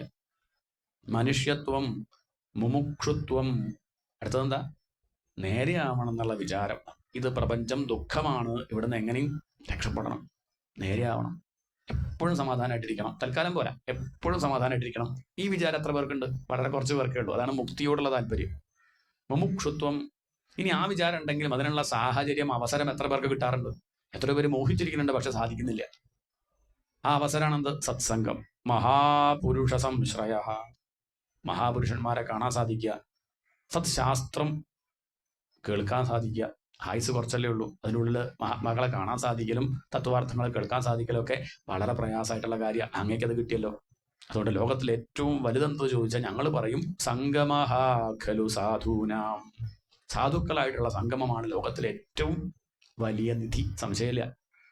അങ്ങേക്കത് ഇടയ്ക്കിടയ്ക്ക് സാധിക്കുന്നുണ്ടല്ലോ എന്ന് പറഞ്ഞു. ഇത്രയും വലിയ അറിവ് തന്ന ഈ ഋഷീശ്വരന്മാർക്ക് എന്ത് കൊടുക്കണം? സനകാദികൾക്ക് ദക്ഷിണയായിട്ട് തന്റെ സർവസ്വവും സമർപ്പിച്ചു. അവരൊന്ന് തൊട്ടു, അവർ പറഞ്ഞു ഞങ്ങൾക്ക് ഉടുതുണി പോലും ഞങ്ങൾ ഒഴിവാക്കിയതാ, അങ്ങനല്ല ഞങ്ങൾക്ക് എന്തിനാ സ്വത്ത്. അനുഗ്രഹിച്ചിട്ട് അവരവിടുന്ന് പോയി. തൻ്റെ മകന് രാജ്യഭാരം ഏൽപ്പിച്ച് പൃഥ്വിരാജാവ് കാട്ടിലേക്ക് ഇറങ്ങി. ധർമ്മപത്നിയും കൂടെ പോയി. രണ്ടുപേരും കാട്ടില് ഭഗവാനെ ഭജിച്ചും കൊണ്ട് ഒരുമിച്ച് ദേഹം ത്യജിച്ചു. ഇതാണ് പൃഥുചരിത്രം. ഇത്രയ്ക്കധികം ഫലശ്രുതി പറയുന്ന ഒരു കഥ ഭാഗവത്തിൽ വേറെ ഇല്ല. ഇതാരാണോ വായിക്കുന്നത്, വിവരമില്ലാത്ത ആൾക്ക് വിവരം ഉണ്ടാവും, പണമില്ലാത്ത ആൾക്ക് പണം ഉണ്ടാവും, സൽപ്പേരില്ലാത്തവർക്ക് സൽപ്പേരുണ്ടാവും. ഇങ്ങനെയൊക്കെ ഫലശ്രുതി പറയുന്നത് എന്തിനാ? അങ്ങനെയെങ്കിലും ഒന്ന് വായിക്കട്ടെ. ഇതൊന്ന് വായിച്ചു കിട്ടിയാൽ മതിയായിരുന്നു. ഇതൊന്ന് വായിക്കുക പറഞ്ഞാൽ കേവലം വായിക്കില്ല, ഈ പൃഥുവിന്റെ ഗുണങ്ങൾ നമുക്കുണ്ടായാൽ മതി. ഉയർച്ച വരുമ്പോഴും താഴ്ച വരുമ്പോഴും മനസ്സ് പതറാതെ, എന്ത് കർമ്മം ചെയ്യുമ്പോഴും ഈശ്വരൻ സന്തോഷിക്കണം എന്നുള്ള ഭാവത്തിൽ, ആ ചെയ്യണ കർമ്മത്തിനോട് ബന്ധമില്ലാതെ എപ്പോഴും സത്സംഗം കൊതിച്ചുകൊണ്ട് ഈശ്വര കഥകൾ കേട്ടുകൊണ്ടാണ് ജീവിതം നയിക്കണതെങ്കിൽ അയാളുടെ ജീവിതം ധന്യമാണ്, സംശയമില്ല. അയാൾക്ക് സൽപ്പേരുണ്ടാവും ഇനി വേറെ പറയണം, എപ്പോഴും സമാധാനം ഉണ്ടാവും ഇനി വേറെ പറയണോ? എപ്പോഴും ഉണ്ടാവും, അതിൽ സംശയമില്ലാത്ത കാര്യമാണ്. ഈ ഗുണങ്ങൾ നമുക്കുണ്ടാവണം, അതിനാണ് ഈ ഒരു കഥ പറഞ്ഞത്. ഏതായാലും ഇദ്ദേഹത്തിന്റെ വംശത്തിലാണ് പ്രാചീന ബർഹിസ് എന്ന് പേരായിട്ടൊരു രാജാവ്. പേര് ശരിക്കും ബർഹിഷത്ത് എന്നാണ്, പക്ഷെ അറിയപ്പെട്ടത് പ്രാചീന ബർഹിസ് എന്നാണ്. എന്താ കാരണം ചോദിച്ചാൽ അദ്ദേഹത്തിന്റെ സ്വഭാവം അങ്ങനെയായിരുന്നു. കിഴക്കോട്ട് ദർഭ വിരിക്കുക, അങ്ങനെ അദ്ദേഹത്തിന് പേര് വന്നത് പ്രാചീന ബർഹിസ് എന്ന് പറഞ്ഞാൽ കിഴക്കോട്ട് ദർഭ വിരിക്കുന്നവൻ. അദ്ദേഹം ഒരു കർമ്മഠനായിരുന്നു. കർമ്മഠൻ എന്ന് പറഞ്ഞാൽ കർമ്മം ചെയ്യുന്നുണ്ട്, എന്തിനൊന്നും അന്വേഷിക്കില്ല. എന്തിന്? അതുകൊണ്ട് ലോകത്തിന് ഉപദ്രവമാണോ ഉപകാരമാണോ ഒന്നും അന്വേഷിക്കില്ല. അച്ഛൻ ചെയ്തിട്ടുണ്ട്, മുത്തശ്ശൻ ചെയ്തിട്ടുണ്ട്, ഞാനും ചെയ്യും. അങ്ങനെ പറ്റില്ല. അച്ഛനും അബദ്ധമൊക്കെ പറ്റാലോ അല്ലേ? മുത്തശ്ശനും അബദ്ധം അങ്ങനെ പറ്റിക്കൂടായൊന്നുമില്ല. അതില് മുത്തശ്ശനാണെങ്കിൽ തെറ്റാണ് ചെയ്തതെങ്കിൽ നമ്മളത് ആവർത്തിച്ചോളുന്നില്ല, ഒഴിവാക്കാം. പക്ഷെ ലോകത്തിന്റെ സ്വഭാവം അങ്ങനെയാണ്. ഗതാനുഗതികോ ലോകാഹ, കാട്ടിയത് കാണിക്കുക, അതാണ് ലോകത്തിന്റെ ഒരു സ്വഭാവം. അധിക പേര് നമ്മളൊക്കെ അങ്ങനെ തന്നെയാണ്. മുന്നിലുള്ള ആൾ എന്ത് ചെയ്തു, അയാളൊന്ന് കുരിഞ്ഞാൽ നമ്മളും കുരിയും, അയാൾ കൈവന്നിച്ചാൽ നമ്മളും, അത്രയേ ഉള്ളൂ. എന്തിന് എന്താ എങ്ങനെയാവുമായിരിക്കും? ഇതാണ് ലോകത്തിന്റെ ഒരു സ്വഭാവം. പണ്ടൊരാൾ, ഒരു പണ്ഡിറ്റ്, അദ്ദേഹം ഇങ്ങനെ കാശി പോയി. കുറച്ച് ആകെ ഉള്ളത് ചെമ്പിന്റെ പാത്രം ഉണ്ട് യാചിക്കാൻ. കാശി പോയിട്ട് അദ്ദേഹം ഗംഗയിൽ കുളിക്കാൻ പുറപ്പെടുമ്പോൾ അയാൾക്ക് പേടി, ഇത് കരക്കി വെച്ചിട്ട് കുളിക്കാൻ പുറപ്പെട്ടാൽ ആരെങ്കിലും ചെമ്പുപാത്രം കൊണ്ടുപോകുക കരുതി അദ്ദേഹം ചെയ്തു. അദ്ദേഹം ഒരു കുഴി കുഴിച്ചു മണല്ലേ, എന്നിട്ട് ചെമ്പുപാത്രം വെച്ചിട്ട് മൂടിയപ്പോൾ അദ്ദേഹത്തിന് തോന്നി ഇനിയിപ്പോൾ തിരിച്ചു വരുമ്പോൾ മനസ്സിലാവാണ്ടേ ആയാലോ, ഒരു ചിഹ്നം വേണ്ടേ എവിടെയാ വെച്ചതെന്ന് അറിയാൻ. അദ്ദേഹം ഒരു ശിവലിംഗം ഉണ്ടാക്കി. അപ്പോഴേക്കും നമ്മളെ കേരളത്തിൽ നിന്ന് വണ്ടി പോയി. 3 ടൂറിസ്റ്റ് ബസ്സാണ് പോയത്. ഡോർ തുറന്നങ്ങോട്ട് ഇറങ്ങുമ്പോൾ കാണുന്ന കാഴ്ച എന്താ? ആ പണ്ഡിറ്റ്ജി ശിവലിംഗം ഉണ്ടാക്കിയിട്ട് കുളിക്കുമ്പോഴേ, അങ്ങനെയാ വേണ്ടത്. കാശിയിൽ പോയിട്ട് ഗംഗയിൽ കുളിക്കുമ്പോൾ ശിവലിംഗം ഉണ്ടാക്കിയിട്ട് വേണം. ആ വന്നവരോടൊക്കെ ഇയാൾ ഇത് പറഞ്ഞു. അവിടുന്ന് 100-150 ആൾക്കാരങ്ങോട്ട് ഇറങ്ങി, അവരൊക്കെ കുളിക്കുമ്പോൾ ശിവലിംഗം ഉണ്ടാക്കി. തമിഴ്നാട്ടിൽ നിന്ന് വന്നു 8 ബസ്. അവർ നോക്കുമ്പോണ്ട് എല്ലാവരും ശിവലിംഗം ഉണ്ടാക്കി കുളിക്കണോ തുടങ്ങി. അവസാനം എന്ത് പറ്റി? 10 മിനിറ്റ് കഴിഞ്ഞ് കുളി കഴിഞ്ഞ് ഈ സ്വാമിയാർ കയറുന്ന സമയത്ത് കാണുന്ന കാഴ്ച അവിടെ മുഴുവൻ 10,000-കണക്കിന് ശിവലിംഗങ്ങളാണ്.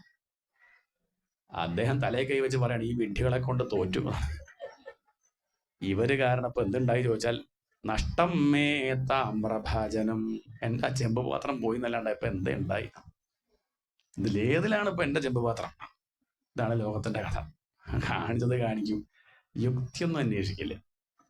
ആചാരത്തിനോടുള്ള ഭ്രമം കൂടിയാലുള്ള പ്രശ്നം അത് ദുരാചാരമാണോ അനാചാരമാണോ നോക്കില്ല, അത് നോക്കണം. അതുകൊണ്ട് ലോകത്തിന് ഉപദ്രവം ഉണ്ടെങ്കിൽ അത് തിരുത്തണം, മാറ്റണം. അതിനുള്ള ശ്രമമില്ലെങ്കിൽ കഷ്ടമാണ്.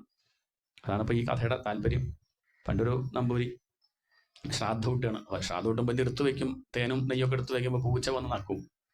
വലിയ ബുദ്ധിമുട്ടായപ്പോൾ അദ്ദേഹം എന്ത് ചെയ്തു, അടുത്ത വീട്ടിലെ നമ്പീശൻ്റെ അടുത്ത് ഒരു കൊട്ട വാങ്ങിക്കൊണ്ടുവന്ന് അടച്ചു വെച്ചു. ആരെ? പൂച്ചയെ. ശ്രാദ്ധം കഴിഞ്ഞാൽ തുറന്നു വിടും.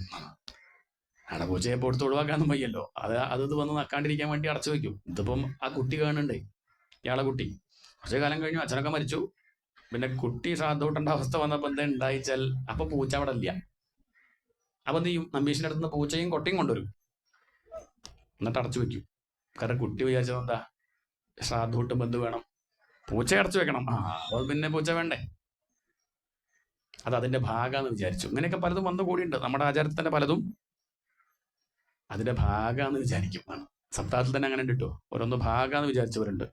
ചില കാര്യം സപ്താഹത്തിന്റെ സപ്താഹത്തിന് ഇത്രയേ ഉള്ളൂ. എന്തോ വായിക്കുക, പിന്നെ 10 ആളുണ്ടെങ്കിൽ പറയുക, വായിക്കുക, 10 ആളുണ്ടെങ്കിൽ വായിക്കുക, ഇത്രയേ ഉള്ളൂ, വേറെ ഒന്നും ഇതിലില്ല. പക്ഷെ പലതും വന്ന് ഇപ്പം എന്താ ചെല്ലാണ്ടൊക്കെ ആയിട്ടുണ്ട്. അതൊക്കെ വേറെ വിഷയം, കൂടുതൽ പറയണില്ല.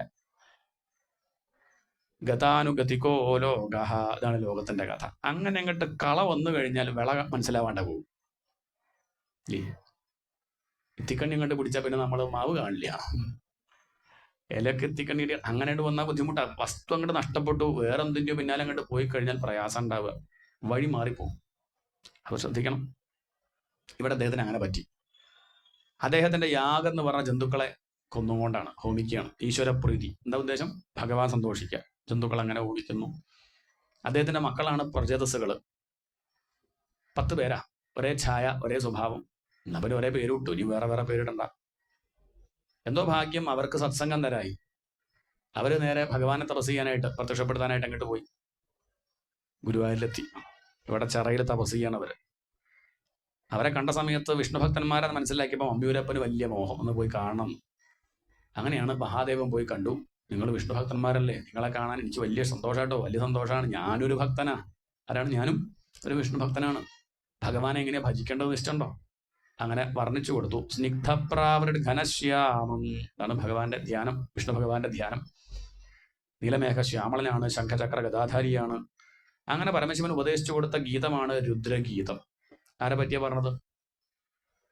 വിഷ്ണുവിനെ പറ്റി. എന്താണ് ആ രുദ്രഗീതം എന്ന് കേൾക്കുമ്പോൾ നമ്മളെന്ത് വിചാരിക്കും? ശിവനെ സ്തുതിച്ചും കൊണ്ട അല്ല, വിഷ്ണുവിനെ സ്തുതിച്ചും കൊണ്ടുള്ള ഗീതം. അത് പറഞ്ഞു കൊടുത്തത് രുദ്രനായതുകൊണ്ട് അതിന് പേര് രുദ്രഗീതം. നമപങ്കജനാഭായ, അങ്ങനെയാണ് ആ ശ്ലോകമൊക്കെ. വിഷ്ണുവിനെയാണ് സ്തുതിക്കുന്നത് എന്ന് പറഞ്ഞ അർത്ഥം ശിവൻ വിഷ്ണു അങ്ങനെ വ്യത്യാസമൊന്നുമില്ല. ഏറ്റവും വലിയ ശിവഭക്തൻ വിഷ്ണുവാണ്, ഏറ്റവും വലിയ വിഷ്ണുഭക്തൻ ശിവനാണ്. ശിവസ്യ ഹൃദയം വിഷ്ണു, വിഷ്ണോഹോ ഹൃദയം ശിവ. ശിവന്റെ ഹൃദയമാണ് വിഷ്ണു, വിഷ്ണുവിന്റെ ഹൃദയമാണ് ശിവൻ. ദക്ഷചരിത്രം മുതൽ പറഞ്ഞുകൊണ്ടിരിക്കുക. എന്ത്? ഇതൊന്നും വ്യത്യാസമില്ല, ഭേദമില്ല. നമ്മളങ്ങനെ വിചാരിക്കേണ്ട. നമുക്കൊക്കെ വലിയ അജ്ഞാനാണ്. ഗുരുവായൂർ പോയി തൊഴുതിട്ട് അമ്മിയൂരപ്പനെ തൊഴുതില്ലെങ്കിൽ അമ്മിയൂരപ്പൻ എന്താ വിചാരിക്കുക? അമ്മിയൂരപ്പൻ ഒന്നും വിചാരിക്കില്ല. ഇയാളെ ശല്യം ഇല്ലാന്നേ വിചാരിക്കുള്ളൂ, അത്രയും വിചാരിക്കുള്ളൂ. നമ്മുടെ അജ്ഞാനം ഈശ്വരന്മാരെല്ലാം കേട്ട് ആരോപിക്കുകയാണ്. ഒന്നും വിചാരിക്കില്ല. കാരുണ്യമൂർത്തിയാണ് ആര്? ഭഗവാൻ. ഒരു ഭാഗത്ത് നമ്മൾ അങ്ങനെ പറയുകയും ചെയ്യും, എന്നിട്ടോ വേറൊരു ഭാഗത്ത് ഭഗവാൻ അങ്ങനെ നമ്മളെ നശിപ്പിക്കാൻ അങ്ങനെ നിൽക്കുക. അത് നമ്മുടെ മതത്തിൽ അങ്ങനെ ഇല്ല. അമ്പലത്തിൽ വരാത്ത ആളങ്ങനെ ചുട്ട് ഭസ്മാക്കാൻ അങ്ങനെ ഉണ്ട്. അങ്ങനത്തെ ഒരു ഈശ്വരം വേണ്ട. എന്താണ്? അങ്ങനത്തെ ഒരു ഈശ്വരം ആവശ്യമില്ല. കാര്യങ്ങൾ പറഞ്ഞാൽ മനസ്സിലാവണം, അല്ലേ? കാരുണ്യമൂർത്തിയാണെങ്കിൽ നമ്മുടെയൊക്കെ അവസ്ഥ മനസ്സിലാക്കണ ഈശ്വരൻ അതല്ലേ? അതാണ് കാരുണ്യമൂർത്തി. കാരുണ്യം മാത്രമേ ഭഗവാനുള്ളൂ. അങ്ങനെ ഒരാളെ നശിപ്പിക്കുന്ന സ്വഭാവമില്ല. അഭയമാണ്. കൈ ഇങ്ങനെ വെക്കുള്ളൂ എന്ന് പറഞ്ഞാൽ അഭയം. അഭയം സർവഭൂതേഭ്യോ ദദാമി ഏതത് വ്രതം മമ. ആര് വന്നാലും അഭയം കൊടുക്കണം. പഴയ കാര്യങ്ങൾ ചോദിക്കൊന്നുമില്ല. നമ്മളിങ്ങനെ പറയും, ഭഗവാൻ എൻ്റെ കാര്യം നിശ്ചയുണ്ടോ? ഞാനേ ഒന്നും പറയണ്ട, നീ ആരാ എന്താ നോക്കുക, എന്നെക്കാൾ കൂടുതൽ എനിക്കറിയാം. എത്ര പാപിയാലും സാരല്ലിടോ, വന്നിരിക്കുക. അഭയം സർവഭൂതേഭ്യ. രാവണൻ തന്നെ വന്നാലും അഭയം. അതാണ് ഭഗവാന്റെ രീതി. ഇതൊന്നും അറിയാണ്ടിയാണ് നമ്മൾ ഈ അജ്ഞാനം കൊണ്ട് ഓരോന്ന് പറയുന്നത്. ശിവൻ വേറെ, വിഷ്ണു വേറെ, അങ്ങനെയാണ് മറ്റാൾ ദേഷ്യക്കാരനാണ്, ഇയാൾ ഇങ്ങനെയാണ്. ശരി, ലൗകികമായിട്ട് ഇങ്ങനെയൊക്കെ പറഞ്ഞാൽ എന്തെങ്കിലും മെച്ചുണ്ടെങ്കിലൊക്കെ പറഞ്ഞോളൂ, കുഴപ്പമൊന്നുമില്ല. പക്ഷെ സത്യം മനസ്സിലാക്കണ്ടേ? ശിവനോട് തന്നെ പ്രാർത്ഥിക്കണമെന്ന് എന്താ ആവശ്യമുണ്ടോ? വിഷ്ണു ഭക്തി തരണമെന്നാ. ആരോട് പ്രാർത്ഥിക്കണത്? ഹരശങ്കര ശിവശങ്കര ദുരിതങ്കള ശിവനെ, ഹരിദാസ്യമുടനിശം മമ വളരാൻ വഴി വരണേ. എന്താ പ്രാർത്ഥിച്ചത്? ഹരിദാസ് എന്നാ പറഞ്ഞത്. ആരാ ഹരി? ശ്രീഹരി വിഷ്ണു ഭഗവാനെയാ പറയണതേ. ശിവനോട് പറയുമ്പോൾ എന്ത് പറയണം? ഹരദാസ് എന്ന് പറയണം. ശിവന്റെ ദാസനാവണമെന്നല്ലേ പ്രാർത്ഥിക്കേണ്ടത്. ശിവനോടാ പറയണത് എന്ത്? ഹരശങ്കര ശിവശങ്കര ദുരിതങ്കള ശിവനെ. ശിവദാസ് എന്നല്ല, ഹരിദാസ്യമോടനീശം എന്ന് പറഞ്ഞ അർത്ഥം. അങ്ങക്കത് പറ്റും. അങ്ങ് വലിയ വിഷ്ണുഭക്തനല്ലേ, എന്നെയും കൂടി ഒന്ന് അങ്ങനെ ആക്കുമോ എന്ന് പ്രാർത്ഥിക്കുകയാണ്. അതാണ് രുദ്രഗീതം. രുദ്രൻ വിഷ്ണു ഭഗവാനെ സ്തുതിച്ചും കൊണ്ട്, അങ്ങനെയാണ് വിഷ്ണു ഭഗവാൻ അവിടെ ഗുരുവായൂരിൽ എത്തിയത്, പരമശിവന്റെ ധ്യാനം കൊണ്ടാണ്. അങ്ങനെ പ്രജസ്സുകൾ ആ ചറയിലിരുന്ന് തപസ് ചെയ്യുന്നു. അതിന്റെ ഫലം അച്ഛന് കിട്ടി. മക്കള് സത്സംഗം അവർക്ക് ലഭിച്ചു. അവര് നാമം ജപിച്ചതിന്റെ ഫലം അച്ഛന് കിട്ടി. സത്സംഗം തരായാർക്ക്? പ്രാചീന ബർഹിസന്. നാരദ മഹർഷി കണ്ടു ബർഹിഷത്തെ. ബർഹിഷത്തിനെ കണ്ടിട്ട് അടുത്ത് പോയി ചോദിച്ചു, അല്ല ബർഹിഷത്തെ, താൻ ഈ ചെയ്യുന്ന പ്രവൃത്തിയൊക്കെ നല്ലതാ തോന്നുന്നുണ്ടോ? എന്ത്? അല്ല, അങ്ങനെ യാഗം ചെയ്യുന്നുണ്ടല്ലോ, അതൊക്കെ നല്ലതാ തോന്നുന്നുണ്ടോ? അദ്ദേഹം പറഞ്ഞു, എന്താ സംശയം? എനിക്ക് ഇവിടെയും അവിടെയും നന്മ ഉണ്ടാവുക. ഇവിടെ സുഖമായിട്ടിരിക്കണമെന്ന് കഴിഞ്ഞ് ഇനി സ്വർഗത്തിലെത്തും ഉറപ്പാണ്. കാരണം അത്രയ്ക്ക് ഈ യാഗം ചെയ്തിട്ടുണ്ട്. ഈ യാഗമൊക്കെ വേണ്ടതുപോലെയാണോ? എന്താ സംശയം? എന്നാ അങ്ങൊന്ന് നോക്കൂ എന്നും പറഞ്ഞ് കൈ അങ്ങോട്ട് പിടിച്ചു. തെക്ക് ഭാഗത്തേക്ക് നോക്കാൻ പറഞ്ഞു. നാരദ മഹർഷിയുടെ ഒരു മാജിക്. അങ്ങോട്ട് നോക്കിയ സമയത്ത് കാണുന്ന കാഴ്ച, താൻ ഇത്രയും കാലങ്ങളായിട്ട് കൊന്ന ജന്തുക്കളൊക്കെ ലോഹത്തിന്റെ കൊമ്പും കുളമ്പും വെച്ച് കാത്തു നിൽക്കുക. ഇങ്ങോട്ട് വന്നിട്ട് വേണോടോ തന്റെ ശരിയാക്കാൻ. കാണിച്ചു കൊടുത്തതാണ്. താൻ ഇതുവരെ ചെയ്തതുപോലെ എല്ലാ കഥകളും ഒന്ന് മനസ്സിലാക്കിയ നന്ന് ആണ് കാണിച്ചു കൊടുത്തത്. അപ്പോഴാണ് താൻ ഇത്രയും കാലമായിട്ട് ചെയ്ത കർമ്മം ഇത്ര അപകടമായിരുന്നു, നേരെ ആവണമെന്ന് ആഗ്രഹമുണ്ട്, എന്ത് വേണം എന്ന് പറഞ്ഞ് കാൽക്കൽ അങ്ങോട്ട് വീണു.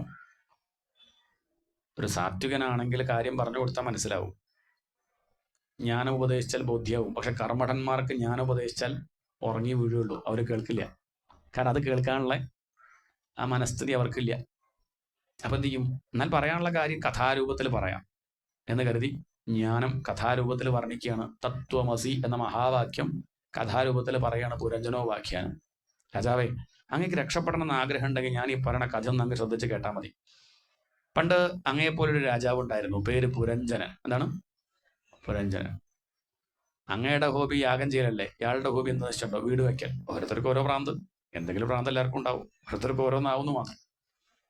പണ്ടൊക്കെ കുറെ തൂണുള്ള കൊട്ടാരായിരുന്നു പുരഞ്ജനന്റെ ഭ്രമം. ഇപ്പം മാറി. 2 തൂണുള്ള കൊട്ടാരം ഉണ്ടോ നോക്കി നടക്കുക. കൂടെ ഒരു കൂട്ടുകാരുണ്ട്. ആ കൂട്ടുകാരന്റെ പേരാർക്കും അറിയില്ല. എന്ത് പേര് വിളിച്ചാൽ അയാൾ വിളി കേൾക്കും. അതല്ല പറയാൻ പോകുന്നില്ല. ഗോപാല വിളിച്ച ഓ, ഗോവിന്ദ ഓ, അദ്ദേഹത്തെ എന്ന് അറിഞ്ഞാൽ മതി, അദ്ദേഹം വിളി കേൾക്കും. ഇങ്ങനെ പേരറിയാത്തൊരു കൂട്ടുകാരൻ. ആർക്കും അയാളുടെ പേരൊന്നും ശരിക്കും അറിയൂല. അയാളുടെ കൂടെ നടക്കുമ്പോൾ പുരഞ്ജന് വലിയ കുഴപ്പമൊന്നുമില്ലായിരുന്നു കേട്ടോ. പക്ഷെ അത് പോരാന്നൊരു തോന്നൽ ഈ പുരഞ്ജന്. അങ്ങനെ എന്തേണ്ടായി? ഒരിക്കലും ഇദ്ദേഹത്തെ അങ്ങോട്ട് മറന്നു, കൂട്ടുകാരനെ മറന്നു. എങ്ങനത്തെ മറക്കാനുള്ള കാരണം ഇദ്ദേഹം അന്വേഷിച്ച വീട് കണ്ടു. 2 തൂണുള്ളൊരു കൊട്ടാരം കണ്ടു, അതും 9 കവാടങ്ങൾ. എത്ര? ആ കൊട്ടാരം കണ്ടപ്പോ അതിനോടൊരു ഭ്രമം. ഇതിലും നല്ലൊരു കാര്യം വേറുണ്ടോ? ഇത്രയും വലിയൊരു കൊട്ടാരം, 9 ദ്വാരങ്ങൾ, 9 കവാടങ്ങൾ, മുകളിൽ നല്ല പൂന്തോട്ടം, പാഠശാല, ക്രീഡശാല, കൊത്തളങ്ങൾ എല്ലാം ഉണ്ട് അവിടെ, ഉദ്യാനം. ഇത് കണ്ട് സന്തോഷിച്ചു. ഈ കൂട്ടുകാരനെ മറന്നു, ആ കൊട്ടാരത്തിലേക്ക് പ്രവേശിച്ചു. അവിടെ ഒരു സുന്ദരിയെ കണ്ടു. മനസ്സിലാക്കി വള്ളിയായിരിക്കും കൊട്ടാരം. അടുത്തു പോയി ചോദിച്ചു, നീ ആരാ? നിന്റെ പേരെന്താ? നിന്റെ അച്ഛനും അമ്മയും ഈ കൊട്ടാരം ആരുടെയാ? അവൾ പറഞ്ഞു, ഞാൻ ആരാ ചോദിച്ചാൽ എനിക്കറിയില്ല, പേരൊന്നും നിശ്ചയില്ല, അച്ഛനും അമ്മയും അറിയില്ല.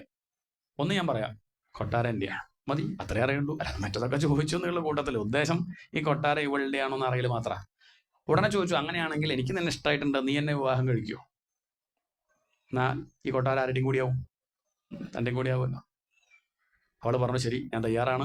പക്ഷേ കണ്ടീഷൻ ഞാൻ ആദ്യം പറയാം, എന്നോട് പറയാതെ എവിടെയും പോകരുത്. പോവാൻ കുഴപ്പമില്ല, എന്നോട് പറയണം. ശരി എന്നങ്ങനെ പറഞ്ഞ് ആ പുരഞ്ജനൻ ഈ കുട്ടിയെ വിവാഹം കഴിച്ചു. ഇനി ആ കുട്ടിക്ക് എന്ത് പേരിടാം? പുരഞ്ജനി എന്ന് വിളിക്കുക. അതേത് വിളിക്കണ്ടേ ഇത്? അങ്ങനെ പുരഞ്ജനിയെ വിവാഹം കഴിച്ചു. ആ കൊട്ടാരത്തിൽ കഴിഞ്ഞു. എന്തായാലും പുരഞ്ജനിയുടെ കൊട്ടാരത്തിൽ കഴിയുമ്പോൾ പുരഞ്ജനി പറഞ്ഞത് കേൾക്കാണ്ടിരിക്കാൻ വയ്യല്ലോ. തൻ്റെ ഇഷ്ടങ്ങളൊക്കെ ഉണ്ടെങ്കിൽ മാറ്റി വെക്കേണ്ടി വരും. പുരഞ്ജനി കരയുമ്പോൾ ഇയാളും കരയും. പുരഞ്ജനി ചിരിക്കുമ്പോൾ അദ്ദേഹവും ചിരിക്കും. അതൊന്നും കുഴപ്പമില്ല. പുരഞ്ജനി പാടുമ്പോൾ ഇയാളും പാടും. അവിടെ ചെറിയ പ്രശ്നമുണ്ട്. പുരഞ്ജനി നല്ലോണം പാടും, ഇയാളും ആ എന്നൊക്കെ പറഞ്ഞ അദ്ദേഹവും പാടും.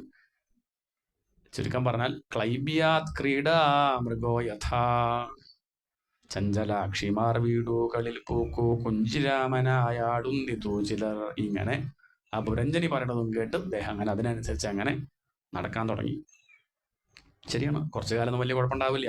കല്യാണം കഴിഞ്ഞാൽ അങ്ങനെയാണ്, കുറച്ചു കാലമൊന്നും വലിയ പ്രശ്നം ഉണ്ടാവില്ല. ആദ്യത്തെ ഒരു വർഷം ഭർത്താവ് പറയണമൊക്കെ ഭാര്യ കേൾക്കും, രണ്ടാമത്തെ വർഷം ഭാര്യ പറയണമൊക്കെ ഭർത്താവ് കേൾക്കും, മൂന്നാമത്തെ വർഷം മുതൽ പിന്നെ ഭാര്യയും ഭർത്താവും കൂടി പറഞ്ഞ നാട്ടുകാർ കേൾക്കും. അങ്ങനെയാണല്ലോ ഉണ്ടാവുക. ആദ്യത്തെ കുറച്ച് വർഷം വലിയ കുഴപ്പമുണ്ടായില്ല, പക്ഷെ പിന്നെ പ്രശ്നങ്ങൾ തുടങ്ങി. എന്തെങ്കിലും പറഞ്ഞ കലഹാണ് എന്നും എന്തെങ്കിലുമൊക്കെ ഉണ്ടാവും. എന്താ പ്രശ്നം ചോദിച്ചാൽ ഇദ്ദേഹം ഭാര്യയോട് പറയാണ്ട് എങ്ങോട്ട് പോയി, നായാട്ടിന് പോയി. നായാട്ട് കഴിഞ്ഞ് തിരിച്ചു വന്നപ്പോഴാണ് ആരെ കാണുന്നില്ല, പുരഞ്ജനിയെ കാണുന്നില്ല. തോഴിമാരോട് ചോദിച്ചു എവിടെ പോയി പുരഞ്ജനി. അവർ പറഞ്ഞു ക്രോധാകാരത്തിൽ പോയി. എവിടെ? പണ്ട് കൈകൈ പോയിരുന്നില്ലേ, ദേഷ്യം വന്നാൽ പോയിരിക്കണ സ്ഥലം. അത് സൗകര്യം, നമ്മൾ ഊണഴിക്കാറായി അവിടെ പോയിരിക്കില്ലേ, കഥ കേൾക്കാറായി അവിടെ വന്നിരിക്കും. ദേഷ്യം പിടിച്ചാൽ പോയിരിക്കുന്ന സ്ഥലം ഉണ്ടെങ്കിൽ എത്ര നന്നായി. അങ്ങനെ മറ്റുള്ളവർക്ക് ശല്യമില്ലല്ലോ. ഇങ്ങനെ പണ്ട് കാലത്ത് കൊട്ടാരത്തിൽ അങ്ങനെ സൗകര്യമുണ്ട്, ദേഷ്യം പിടിക്കാനായാൽ അവിടെ പോയിരിക്കാം.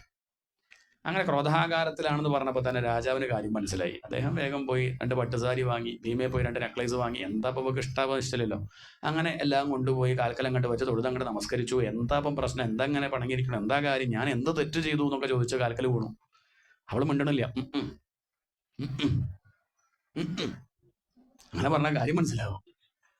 എന്തായിട്ട് മിണ്ടണില്ല. സ്ത്രീകൾ മിണ്ടാണ്ടിരുന്നാലും പ്രശ്നമാണ്. മിണ്ടാണ്ട് അങ്ങനെ ഇരിക്കുക വെച്ചാൽ കുഴപ്പമില്ല, ഇന്നല്ലെങ്കിൽ നാളെ മഹാഭാരതം കേൾക്കേണ്ടി വരും. അതിലും നല്ലത് ഇപ്പം അങ്ങോട്ട് അത് കഴിഞ്ഞാൽ കഴിഞ്ഞല്ലോ എന്ന് കരുതി ഇയാൾ പറഞ്ഞു എന്തെങ്കിലും വെച്ചാൽ കാര്യം കണ്ട് പറയൂ എന്നൊക്കെ പറഞ്ഞപ്പോൾ ഇവള് കാര്യം പറഞ്ഞു. എന്താ കാര്യം വെച്ചാൽ, അങ്ങ് എന്നോട് പറയാണ്ട് നായാട്ടിന് പോയില്ലേ, അതാപത്ര വലിയ കാര്യം. ശരി, ഇനി നിന്നോട് പറയാണ്ട് ഞാൻ എവിടെയും പോവില്ല, സത്യം സത്യം സത്യം എന്നൊക്കെ പറഞ്ഞെങ്കിലും ഇയാൾ ഇടയ്ക്കിടയ്ക്ക് പുരഞ്ജനിയോട് പറയാതെ നായാട്ടിന് പോവായിരുന്നു. ഇറങ്ങി വന്നു കഴിഞ്ഞാൽ പുരഞ്ജനി എങ്ങനെങ്കിലും അറിയും, എവിടെയെങ്കിലും സ്റ്റാറ്റസൊക്കെ കണ്ടിട്ട് അറിയും. അറിഞ്ഞു കഴിഞ്ഞാൽ പിന്നെ ആകെ ബഹളമാണ്. കുറച്ച് ദിവസമൊന്നും അങ്ങോട്ടും ഇങ്ങോട്ടും കലഹാണ്, പിന്നെ അത് മറക്കും. കുറച്ച് കഴിഞ്ഞാൽ മറക്കില്ലേ. നമ്മളിപ്പോൾ എന്തൊക്കെ പ്രശ്നം ഉണ്ടാവും, അത് വിടും. ആരെങ്കിലും കോളിംഗ് ബെൽ അടിച്ച് ചായ വേണമെന്ന് പറഞ്ഞാൽ പിന്നെ ആരാ ഉണ്ടാക്കേണ്ടത്? പിന്നെ ദേഷ്യം പിടിച്ചിരിക്കാൻ പറ്റുമോ? പുരഞ്ജനി പോയി ചായ ഉണ്ടാക്കും, പിന്നെ അതങ്ങോട്ട് മറക്കും. പിന്നെ 2-3 വർഷം കഴിയുമ്പോഴേ ഓർമ്മ 2020 അന്ന് അപ്പം ഇനി തുടങ്ങുകയായി. പിന്നെ ഇങ്ങനെ ഇടയ്ക്കിടയ്ക്ക് ഇങ്ങനെ ഉണ്ടാവാറുണ്ട്, എന്നാലും കുഴപ്പമില്ലാണ്ട് മുന്നോട്ട് പോയി. ഒരിക്കലും എന്താ പറ്റി വെച്ചാൽ, രാജാവല്ലേ, ശത്രുക്കളൊക്കെ ഉണ്ടാവില്ലേ. അങ്ങനെ ഇദ്ദേഹത്തിന് ശത്രു ഉണ്ടായിരുന്നു, പേര് ചണ്ഡവേഗൻ. എന്താ പേര്? ഇതൊക്കെ നോക്കണം കേട്ടോ, ഈ പറയുന്ന കാര്യമൊക്കെ എടുത്തു വെക്കണം, ഇനി ഒന്നുകൂടി ഇത് ആവശ്യം വരും. ചണ്ഡവേഗൻ അയാൾ ഈ കൊട്ടാരത്തെ ആക്രമിക്കാൻ വന്നു. ഒറ്റയ്ക്കല്ല, 365 വെളുത്ത പട്ടാളക്കാരും 365 കറുത്ത പട്ടാളക്കാരും. എന്നിട്ടോ കൊട്ടാരത്തെ എങ്ങനെ ആക്രമിച്ചു? പുരഞ്ജൻ അപ്പോഴാണ് അറിയാൻ, കുറച്ചങ്ങോട്ട് ആക്രമിച്ചപ്പോഴാണ് അറിയാൻ തുടങ്ങിയത് ആക്രമിക്കുന്നുണ്ട് എന്നുള്ള കാര്യം.